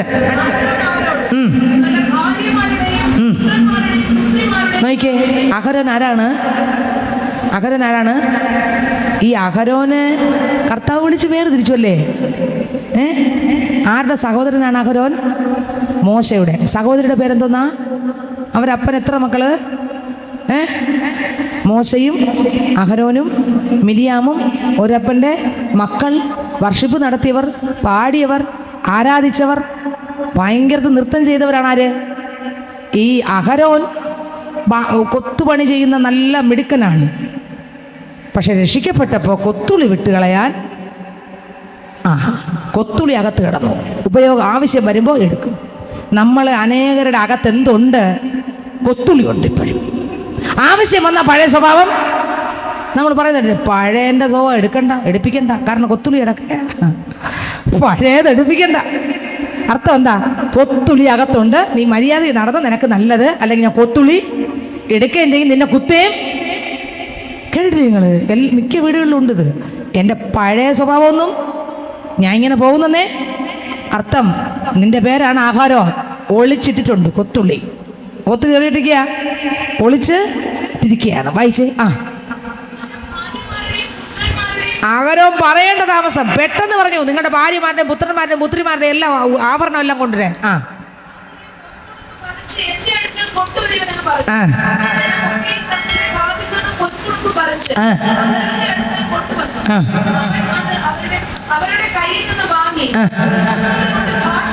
എന്തുകൊണ്ട് ഭാഷ എഴുതി? അപ്പോഴാണ് പാക്കറ്റ് കിടന്ന കൊത്തുള്ളി വലിച്ചു ഉരിഞ്ഞെടുത്ത്. കൊത്തുള്ളി ഉണ്ടെങ്കിലല്ലേ കൊത്താൻ പറ്റൂ. നമ്മളകത്തും പലരുടെ അകത്തും എന്തുണ്ട് സഹോദരങ്ങളെ? ഇന്നും രക്ഷിക്കപ്പെട്ട് മാനസാന്തരപ്പെട്ടെന്ന് പറയുന്നെങ്കിലും കൊത്തുള്ളി ഉണ്ട്. അത് കൊത്തേണ്ട സമയമാകുമ്പോൾ എടുക്കും, പാക്കറ്റിലിടും. കൊത്തേണ്ട സമയമാകുമ്പോൾ എടുക്കും, വല്ലപ്പോഴൊരിക്കൽ കൊത്തേണ്ട സമയമാകുമ്പോൾ എടുക്കും, പതുക്കെ പത്തിതാ തകത്ത് വെക്കും. കൊത്തേണ്ട സമയമാകുമ്പോൾ വെക്കും, എടുക്കും, ചെയ്യും. ഇത് കിടക്കുന്നിടത്തോളം കാലം രക്ഷപ്പെടില്ല. ഈ കൊത്തുള്ളി എന്നേക്കുമായി മരിക്കണം. അതാണ് തന്നെ താൻ ത്യജിക്കുക എന്ന് പറഞ്ഞാൽ. നമ്മളിൽ ഒതുങ്ങിക്കിടന്ന് ഒളിച്ചു കിടന്ന് നമ്മളെ തകർത്തുകൊണ്ടിരിക്കുന്ന ചില കൊത്തുള്ളികൾ ഇന്നത്തെ പകൽക്കാലം എന്ത് ചെയ്യണം? കത്തി എരിഞ്ഞ് നമ്മളിൽ നിന്ന് അത് പോകണം. അടുത്ത വരി വായിച്ചേ. കാളക്കുട്ടി വാർത്തുണ്ടാക്കി. അപ്പോൾ അവർ നോക്കിയേ, ശ്രദ്ധിച്ച് കേട്ടെ എന്താ പറയുന്നത് നോക്കിയേ. ഈ കാളക്കുട്ടിയെ വാർത്ത ഉണ്ടാക്കിയിട്ട് പറഞ്ഞെന്തോന്നാ? ഇതാരാണ്? നിങ്ങളെ മിസ്രൈമിൽ നിന്ന് കൊണ്ടുവന്ന ഒന്നൂടെ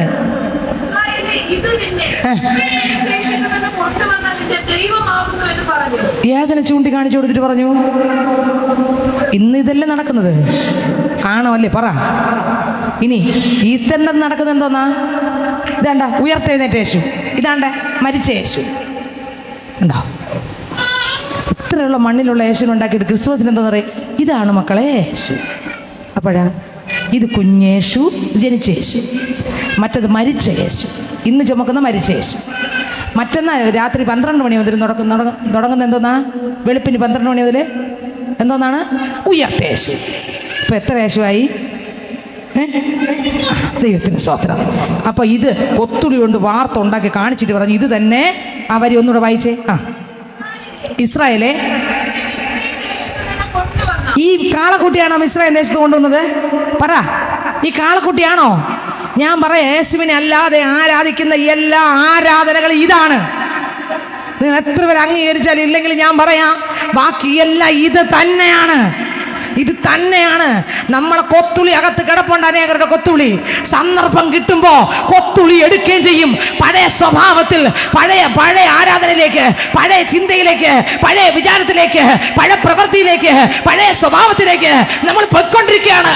ഈ കൊത്തുളി കത്താത്തടത്തോളം കാലം, ഈ കൊത്തുളി വേരോടെ പറഞ്ഞു പോകാത്തടത്തോളം കാലം ഒരിക്കലും രക്ഷയില്ല. അതുകൊണ്ടാണ് പറയുന്നത്, നിലത്ത് വീണ് ചത്തേ തീരൂ, തന്നെത്താൻ ത്യജിച്ചേ തീരൂ, ആ ക്രൂശോട് ചേർത്ത് ആണി അടിച്ചേ തീരൂ, ഞാൻ ഏൽപ്പിച്ചു കൊടുത്തേ തീരൂ, ഞാൻ മരിച്ചേ തീരൂ, എൻ്റെ സ്വയങ്ങളെ ഉടച്ചേ തീരൂ. ഇല്ലെങ്കിൽ ഈ കൊത്തുളി എഴുന്നേറ്റ് വരും. ചില സന്ദർഭങ്ങൾ വരുമ്പോൾ 1000കണക്കിന് ജനങ്ങളെ ഈ കൊത്തുളി കൊണ്ട് ഉണ്ടാക്കിയ വിഗ്രഹത്തെ കാണിപ്പിച്ച് ദൈവം എന്ന് കാണിപ്പിക്കുന്ന ആളാക്കി. കണ്ടോ, സത്യദൈവത്തെ കണ്ടവൻ ഇപ്പൊ ആരെ കാണിച്ചു കൊടുക്കുന്നു? ഇതാണ് ദൈവം, ഇതാണ് സ്തോത്രം. മോശ കൂടാരവാതിക്കൽ ഇറങ്ങുമ്പോൾ ജനം കണ്ടുകൊണ്ടിരിക്കും, ഇതാ മേഘം, ഇതാ തേജസ്. ജനത്തിൽ നിൽക്കാൻ പറ്റുന്നില്ല. ഇതെല്ലാം കണ്ട ജനം ഇപ്പം കാളക്കുട്ടി കണ്ടു, ഇതാണ് ദൈവം. ചിന്തിച്ചു നോക്കിയേ, നിങ്ങൾ ചിന്തിച്ചു നോക്കിയേ. കാരണം എന്താ? കൊത്തുളി അകത്ത് നിറം മാറ്റുന്ന ഓന്തിന്റെ നിറം മാറും പോലെ നിന്നതായിരിക്കണം, മുട്ട് മടക്കിയതായിരിക്കണം, ചാകാൻ ഏൽപ്പിച്ചതായിരിക്കണം, ഉപേക്ഷിച്ചതായിരിക്കണം. പക്ഷെ ഈ കൊത്തുളി എടുക്കുന്നവരെ നോക്കി കർത്താവ് വിളിക്കുന്ന ഒരു പേരുണ്ട്. ഫിലിപ്പിയർക്ക് ലേഖനം, എൻ്റെ ഓർമ്മ ശരിയെങ്കിൽ 3-ാം അധ്യായം അതിൻ്റെ 2-ാം വാക്യം. ഫിലിപ്പിയർ 3:2 വായിച്ച്, 3:4-2 വായിച്ച്. കർത്താവിൽ ഏക ചിന്തയോടെ ഇരിപ്പാൻ 3:2 വായിച്ച്. ആകാത്ത വേലക്കാരെ സൂക്ഷിപ്പിനെ തൊട്ട് മുമ്പ് ഒന്നുകൂടെ 3:1 മുതൽ. ഒടുവിൽ എന്റെ സഹോദരന്മാരെ കർത്താവിൽ സന്തോഷിപ്പിൻ. അതേ കാര്യം നിങ്ങൾക്ക് പിന്നെ എഴുതുന്നതിൽ എനിക്ക് മടുപ്പില്ല. നിങ്ങൾക്ക് അത് ഉറപ്പാകുന്നു. നായ്ക്കളെ സൂക്ഷിപ്പിൻ. നായ്ക്കളെ വാക്കെന്തോന്ന്? മറ്റാളുടെ വാക്കെന്തോന്ന്? വിട്ടതെല്ലാം തിരിച്ചെടുക്കുന്ന ആളുടെ വാക്ക് പേരെന്തോന്ന്? ദൈവത്തിന്റെ കണ്ണിന് മുമ്പിൽ അവരെ പേരെന്തോന്ന്? നായ്ക്കളാണ്. വിട്ടതെല്ലാം സമയമായപ്പോൾ എന്ത് ചെയ്തു? തിരിച്ച് ഛർദ്ദിച്ചെല്ലാം വീണ്ടും തിരിച്ച് എടുത്തു. പേരെന്തോന്നാണ്? അനേകരിന്ന് തിരിഞ്ഞ് ആരായിക്കൊണ്ടിരിക്കുക. നായ്ക്കളെ ആൾക്കാരെന്ത് ചെയ്യും? എറിയൂല്ലേ? ആൾക്കാർ നായ്ക്കൾക്ക് വില കൊടുക്കാറുണ്ടോ? റോഡെ പോകുന്ന നായ്ക്കൾക്ക് വില കൊടുക്കാറുണ്ടോ? ഇല്ല. കർത്താവിൻ്റെ മുമ്പിൽ നമ്മൾ നായ്ക്കളാകണ്ടെങ്കിൽ, ഒരു മകളായി മകനാക്കി മാറ്റുവാൻ ചെളിക്കകത്ത് കിടന്ന എന്നെയും നിങ്ങളെയും കരുണാസമ്പന്നനാകുന്ന ദൈവം തനിക്കുള്ളതെല്ലാം വിറ്റ് എന്നെയും നിങ്ങളെയും നേടിയതാണ്. യേശുവിൻ്റെ സ്നേഹം, പിതാവിൻ്റെ സ്നേഹം. പിതാവ് പറഞ്ഞു, തൻ്റെ ഏകജാതനായ പുത്രനെ നമുക്ക് വേണ്ടി എന്ത് ചെയ്തു? യോഹന്നാൻ സുവിശേഷം 3-ാം അധ്യായം അതിൻ്റെ 16-ാം വാക്യം. ടക്കനെ വായിച്ച യോഹന്നാൻ 3:16. തന്റെ ഏകജാതനായ പുത്രനിൽ വിശ്വസിക്കുന്ന ഏവനും നശിച്ചു പോകാതിരിക്കേണ്ടതിന്, നിത്യജീവൻ പ്രാപിക്കേണ്ടതിന് ദൈവം അവനെ നൽകുവാൻ തക്കവണ്ണം ലോകത്തെ സ്നേഹിച്ചു. കണ്ടോ, എൻ്റെ കർത്താവായ യേശു ക്രിസ്തുവിനെ നൽകുവാൻ പിതാവ് ലോകത്തെ സ്നേഹിച്ചു. ആ സ്നേഹം യേശു ക്രിസ്തു എനിക്ക് വേണ്ടി മരിക്കാൻ, മരണം ആസ്വദിച്ച് ഈ ഭൂമിയിൽ വന്നു. യേശു ക്രിസ്തു തനിക്കുള്ളതെല്ലാം കൊടുക്കണമായിരുന്നു എന്നെ നേടാൻ. അങ്ങനെ കൊടുത്തൊരു ദിവസമാണ് ഇന്നത്തെ ദിവസം. അങ്ങനെ കൊടുത്തത് കൊണ്ട് നരകത്തിന്റെ വാക്കകത്ത് നിന്ന്, പാപത്തിന്റെ വാക്കകത്ത് നിന്ന്, ശാപത്തിന്റെ വാക്കകത്ത് നിന്ന്, ഇരുട്ടിന്റെ വാക്കകത്ത് നിന്ന് കരുണാസമ്പന്നനാകുന്ന കർത്താവ് എന്നെ രക്ഷിച്ചു. അതുകൊണ്ടാണ് ആദ്യം വായിച്ച വാക്യം, നിങ്ങൾ യെരൂശലേം പുത്രിമാരെ നിങ്ങൾ എന്നെ ചൊല്ലി കരയണ്ട. വായിച്ചേ, യെരൂശലേം പുത്രിമാരെ നിങ്ങൾ എന്നെ ചൊല്ലി കരയണ്ട. വായിച്ചേ, യെരൂശലേം പുത്രിമാരെ എന്നെ ചൊല്ലി കരയണ്ട. നിങ്ങളെയും നിങ്ങളുടെ മക്കളെയും ചൊല്ലി കരവിൻ. ആരെ നോക്കി കരയണം? എന്നെ നോക്കി കര, എൻ്റെ മക്കളെ നോക്കി കര. നമ്മൾ ആരെ നോക്കി കരയണം? ഒന്ന്, എന്നെ നോക്കി കരയണം. എങ്ങനെ? എന്തുകൊണ്ട് കരയണം? പാപത്തെ ജയിക്കാൻ കഴിയുന്നില്ല.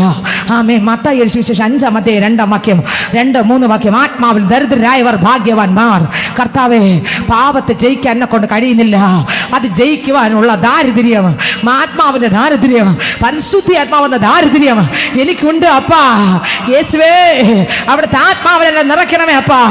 കർത്താവെ, ആത്മാവിനെ നിറയ്ക്കണമേ, ദൈവശക്തിയാൽ നിറയ്ക്കണമേ എന്നുള്ള ദാരിദ്ര്യം പറഞ്ഞ മത്തായി സുവിശേഷം 5-ാം അധ്യായം വായിച്ചേ.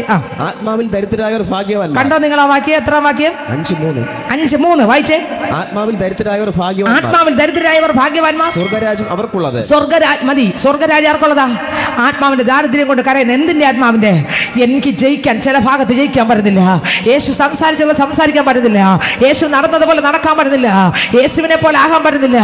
ഏതൊക്കെ കുത്തുളി എൻ്റെ അകത്ത് കിടക്കുന്നു. പ്രശ്നം വരുമ്പോൾ ഞാൻ പാപത്തിൽ വീണു പോകുന്നു. അപ്പാ ഇല്ല, ഇനിയും ചാകാൻ ഒരുപാട് സ്ഥലങ്ങളുണ്ട്. ഇനിയും അങ്ങേക്കായി തുറക്കാൻ ഒരുപാട് സ്ഥലങ്ങളുണ്ട്. എന്നെ ത്യജിക്കാത്ത ഒരുപാട് ഏരിയകളുണ്ട്. എന്റെ സ്വഭാവം കൊണ്ട് എന്റെ വീട്ടുകാർക്ക് ഒരിക്കലും യേശുവിനെ കാണാൻ പറ്റുന്നില്ല. അയ്യോ, എന്റെ സ്വഭാവം, ഇതിനൊരു മാറ്റം വന്നെങ്കിൽ, ഇതിനൊരു വിടുതൽ വന്നെങ്കിൽ, യേശുവെ ഇന്നത്തെ ഈ ആരാധന എന്റെ ജീവിതത്തിനകത്തൊരു മാറ്റത്തിന്റെ ആരാധനയാക്കി. ഇത്രവർക്ക് ആഗ്രഹമുണ്ട്. എൻ്റെ കർത്താവ് ആഗ്രഹിക്കുന്നത് അങ്ങനെയാണ്. സ്വത്രം. ഒന്ന്, എന്നെ ചൊല്ലി കരയാ. രണ്ട്, നമ്മുടെ മക്കളെ ചൊല്ലി കരയാ. യേശു അടിയേറ്റതോർത്തല്ല കരയേണ്ടത്. യേശു ക്രൂശ് ചുമന്നോർത്തല്ല കരയേണ്ടത്. അയ്യോ, അവന്മാരെ യേശുവിനെ അടിച്ചു കൊന്നല്ലോ എന്ന് പറഞ്ഞല്ല കരയേണ്ടത്. പിന്നെയോ, അന്നത്തെ ദിവസം ചിരിക്കണം. പിന്നെ കരയേണ്ടത് എന്തിനു വേണ്ടി? യേശു സ്വത്രം മരിച്ചതുകൊണ്ടല്ല കരയേണ്ടത്. യേശു മരിച്ചതുകൊണ്ട് സന്തോഷിക്കുകയും. കരയേണ്ടത് എന്തിനു വേണ്ടി? എൻ്റെ പാപത്തെ ഓർത്ത്, ക്രിസ്തു ജീവിച്ച ജീവിതം എനിക്ക് ജീവിക്കാൻ പറ്റാത്തത് കൊണ്ട് ഓർത്ത്, ഒരു ജയജീവിതം നയിക്കാൻ എനിക്ക് പറ്റുന്നില്ലല്ലോ എന്ന് ഓർത്ത് കരയണം. യെരൂശലേം പുത്രിമാരെ, നിങ്ങൾ എന്നെ ചൊല്ലി കരയണ്ട, നിങ്ങളെയും നിങ്ങളെ മക്കളെയും ചൊല്ലി കരവേ. സ്വത്ര യെശയ്യാവിന്റെ പുസ്തകം 58-ാം അധ്യായം അതിന്റെ 1 മുതൽ ടക്കനെ വായിക്കാം. ഓ, എന്താണ് ഉപവാസം? ഇന്നത്തെ വെള്ളിയാഴ്ച അനേകർ ഉപവാസത്തോടെ ആയിരിക്കും ഇരിക്കുന്നത്. ഇതിനകത്ത് അനേകർ ഉച്ചവരെങ്കിലും ഉപവസിക്കാന്ന് പറഞ്ഞായിരിക്കും ഇരിക്കുന്നത്. ദൈവത്തിന് സ്വന്തം. ഞാൻ ചോദിക്കട്ടെ, ഈ ഉപവാസം കൊണ്ട് എന്താണ് അർത്ഥം? താഴോട്ട് കിടക്കുന്ന കാര്യങ്ങൾ നമ്മുടെ ജീവിതത്തിൽ നടക്കുന്നുണ്ടോ? വായിച്ചേ. നിങ്ങൾ നോമ്പ് നോൽക്കുന്ന ദിവസത്തിൽ തന്നെ നിങ്ങളുടെ കാര്യാദികളെ നോക്കുകയും നിങ്ങളുടെ എല്ലാ വേലക്കാരെയും കൊണ്ട് അധ്വാനിപ്പിക്കുകയും ചെയ്യുന്നു. നിങ്ങൾ വിവാദത്തിനും കലഹത്തിനും ഉപവസിക്കുന്ന പൈതൽ ഇത് പാടുണ്ടോ? ഉപവസിക്കാത്ത പൈതലിന് പാടുണ്ടോ? ഇല്ല, ഇത് പാടില്ല. അടുത്ത്, ക്രൂരമുഷ്ടി കൊണ്ട് അടിക്കേണ്ടതിനും നോമ്പ് നോൽക്കുന്നു. ചിലർ ഉപവസിക്കുന്നറിയാമോ? ദൈവമേ, ഞാൻ ഉപവാസം കഴിഞ്ഞ് എഴുന്നേൽക്കുമ്പോ അയാളെ കാര്യം ഓക്കെ ആക്കണം. ഏതായിരുന്നു? ഇന്നാളൊരാൾ പറഞ്ഞതാ, ഒരാൾ മരിച്ചപ്പോൾ ഒരാൾ പായസം വെച്ച് എല്ലാ വീടുകളിലും കൊണ്ടു കൊടുത്തു. ചിന്തിച്ചു നോക്കിയേ. പള്ളിയിൽ പോകുന്ന ആൾ ഞാൻ പറഞ്ഞു കേട്ടതാ. തലേദിവസം എല്ലാ പായസവും എല്ലാവരും വാങ്ങി കുടിച്ചു. പിറ്റേന്ന് ഒരാൾ ചോദിച്ചു, ചേച്ചി എന്തിനാ നീ പായസം കൊണ്ട് തന്നെ? അത് ഇന്ന ആളുടെ മരണ വാർത്ത ഇന്നലെ കേട്ടോ, അതുകൊണ്ടാ എന്നെ ഇങ്ങനെ പറഞ്ഞുകൊണ്ട്. അപ്പോൾ കുടിച്ചു പോയില്ലേ തലേദിവസം? ചിന്തിച്ചു നോക്കിയേ, മനുഷ്യൻ്റെ ഹൃദയം. കർത്താവ് പറയുന്നത്, നീ നോമ്പ് നോക്കുന്നത് എന്തിന്? മറ്റുള്ളവരെ ഉപദ്രവിക്കാനും, അവരുടെ തകർച്ച കാണാനും, അവർ നശിച്ചുകൊണ്ട് പോകാനും, അവരെ അന്യര് അടുത്ത അയൽപക്കത്തുകാർ തകരാനുമാണോ നീ ഉപവസിക്കുന്നത്? നീ എന്തിനാണ് ഉപവസിക്കുന്നത്? അവരെ കണ്ണീരും അവരെ കുടുംബത്തിനകത്ത് കരച്ചിലും കാണാനാണോ നിന്റെ ഉപവാസം? നീ അതിനാണോ പ്രാർത്ഥിക്കുന്നത്? ഒന്നുകൂടെ വായിച്ച വരി. നിങ്ങൾ വിവാദത്തിനും കലഹത്തിനും ക്രൂരമുഷ്ടി കൊണ്ട് അടിക്കേണ്ടതിനും നോമ്പ് നോൽക്കുന്നു. നിങ്ങളുടെ പ്രാർത്ഥന ഉയരത്തിൽ കേൾപ്പാൻ തക്കവണ്ണമല്ല. കണ്ടോ, ഉയരത്തിൽ കേൾക്കത്തില്ല. അടുത്ത്, നിങ്ങൾ ഇന്ന് നോമ്പ് നോൽക്കുന്നത് എനിക്ക് ഇഷ്ടമുള്ള നോമ്പും. അടുത്ത്, കർത്താവിന് ഇഷ്ടമുള്ള നോമ്പും മനുഷ്യൻ ആത്മതപനം ചെയ്യുന്ന ദിവസവും ഇങ്ങനെയുള്ളതോ? അപ്പന് ഇഷ്ടമുള്ള ഒരു അവസ്ഥ ഇങ്ങനെയാണോ? അടുത്ത വരി, തലയെ വേഴത്തെ പോലെ ചിലര് പിന്നെ ഉപവാസം പറഞ്ഞാൽ ലോകം മുഴുക്കെ അടുത്ത്, രട്ടും വെണ്ണീരും വിരിച്ച് തല എങ്ങനെ ഇരിക്കും? വേഴത്തെ പോലെ. അടുത്ത്, രട്ടിലും ഉപവാസമാണ്. വെള്ളം പോലും കുടിക്കാത്ത ഉപവാസമാണ്. എപ്പോൾ നോക്കിയാലും കിടപ്പ്. ഉപവാസം, ഭയങ്കര ഉപവാസം. നല്ല ക്ഷീണം. ഒറ്റ വാക്യം പോലും വായിക്കില്ല, ഒരു വാക്ക് പോലും പ്രാർത്ഥിക്കില്ല. ഉപവാസം, എന്ത് ചോദിച്ചാലും ഉപവാസം. ദൈവത്തിന് സ്തോത്രം. വായിച്ച് അടുത്ത, രട്ടും വെണ്ണീരും വിരിച്ച് കിടക്കുക, ഇതാകുന്നു ഉപവാസം. അടുത്ത്, ഇതിനോ നീ നോമ്പെന്നും യഹോവയ്ക്ക് പ്രസാദമുള്ള ദിവസമെന്നും പേർ പറയുന്നത്. അടുത്ത്, അന്യായ ബന്ധനം. എന്താണ് ഉപവാസം? അന്യായ ബന്ധനങ്ങളെ അഴിക്കുക. എന്നെയും നിങ്ങളെയും ഭരിക്കുന്ന ചില ഇരുട്ടിന്റെ വ്യാപാരങ്ങളെ ഇന്നത്തെ പകൽക്കാലം അഴിക്കണം. മുന്നോട്ട് പോകാൻ കഴിയാതെ, വാദിച്ച് വെല്ലുവിളിച്ച് ജീവിതത്തിനകത്ത് പാപത്തെ ജയിക്കാൻ കഴിയാതെ, ഏതൊക്കെ ഭാഗത്ത് തകർത്തൊതുക്കുന്ന ചില വ്യാപാരങ്ങളുണ്ട്, അവന്റെ തന്ത്രങ്ങളുണ്ട്, അവന്റെ പദ്ധതി ഉണ്ട്. എവിടൊക്കെ ജയിക്കാൻ കഴിയാതെ, പ്രാധാന്യം കൊടുക്കേണ്ടതിന് പ്രാധാന്യം കൊടുക്കാൻ കഴിയാതെ, വിശുദ്ധിയോടെ ജീവിക്കേണ്ടതിന് പകരം അവൻ എന്തിനൊക്കെ വേണ്ടി ഉപവസിക്കുന്ന എന്റെ ജീവിതത്തിനകത്ത് കെട്ടിയിരിക്കുന്ന ചങ്ങലകളെ പൊട്ടിക്കാൻ യേശു പറഞ്ഞു, നിങ്ങളെയും നിങ്ങളുടെ മക്കളെ ഓർത്ത് കര. നീ എന്നെ നോക്കി ചൊല്ലി കരയണ്ട, നിന്റെ കെട്ടിനെ പൊട്ടിച്ച് മോസിച്ച് പുറത്തു വാ. ഹല്ലേലൂയ. നീ ഉപവസിക്കേണ്ടത് നിന്റെ പ്രാർത്ഥനയെ ശത്രു കെട്ടിയോ, നിന്റെ വിശ്വാസത്തെ, നിന്റെ വിശുദ്ധ ജീവിതത്തെ, നിന്റെ ആരാധനയെ, ക്രിസ്തുവായിട്ടുള്ള ബന്ധങ്ങളെ, ഓ വിശുദ്ധ ജീവിതത്തെ, കൂട്ടായ്മ ബന്ധങ്ങളെ അവൻ തകർത്തുവോ, അവൻ കെട്ടിയോ, സ്വസ്ഥത നഷ്ടപ്പെട്ടോ, സമാധാനം നഷ്ടപ്പെട്ടോ. ആ ദർശനങ്ങൾ കണ്ടോണ്ടിരുന്നു, പക്ഷെ ഇന്നൊന്നും കാണുന്നില്ല. അയ്യോ ഞാൻ എന്ത് ചെയ്യാ, പലതിലും വീട് പോകുന്നു. ആമേൻ. അതാണോ നീ ഞരങ്ങിക്കൊണ്ടിരിക്കുന്നത്? ഇന്ന് പകൽക്കാലം അന്യായമായി പിശാച് ന്യായമില്ലാതെ കെട്ടിവച്ചിരിക്കുന്ന കെട്ടുകളെ പൊട്ടിക്കാൻ. ഹല്ലേലൂയ. ദൈവത്തിന് സ്തോത്രം. അന്യായ ബന്ധനങ്ങൾ അഴിക്കുക. അടുത്ത വരി. മുഖത്തിന്റെ അമിക്കയറുകളെ അഴിക്കുക. മുഖത്തിന്റെ അമിക്കയറുകൾ അഴിക്കുക. പീഡിതരെ സ്വതന്ത്രരായി വിട്ടയക്കുക. പീഡിതരെ മതി, ഞാൻ നിർത്തുകയാണ്. അടുത്തൊരു ദിവസം. ഹല്ലേലൂയ. 1, അന്യായ ബന്ധനങ്ങളെ അഴിക്കുക. 2, മുഖത്തിന്റെ ആമിക്കയറുകളെ തകർത്ത് മാറ്റണം. ഇന്ന് വന്ന് ആരാധിച്ചിട്ട് പോകുന്നു. ഞാൻ നിർത്താൻ പോകുക. നിർത്തിക്കോ. ഹല്ലേലൂയ. ഞാൻ പറയട്ടെ, ഇന്ന് എവിടൊക്കെയാണ് നിങ്ങൾ എന്നെ ചൊല്ലി കരയണ്ട. ശാലിനി നിന്നെ നോക്ക്, നിന്റെ മക്കളെ നോക്ക്, നിന്റെ ഭവനത്തിന്റെ അന്തരീക്ഷം നോക്ക്. ഏതൊക്കെ കെട്ടിനകത്താണ് കിടക്കുന്നത്. ഇന്ന് നീ ക്രിസ്തുവിന്റെ മകനും മകളെന്ന് പറയുന്നെങ്കിലും ഒരു ജയാളിയായി ജീവിക്കാൻ കഴിയുന്നുണ്ടോ? ഇന്നും നീ എങ്ങനെ ഇരിക്കുന്നു? ക്രിസ്തു യേശു നിന്നെ ശാപത്തിൽ നിന്ന് രക്ഷിച്ചു.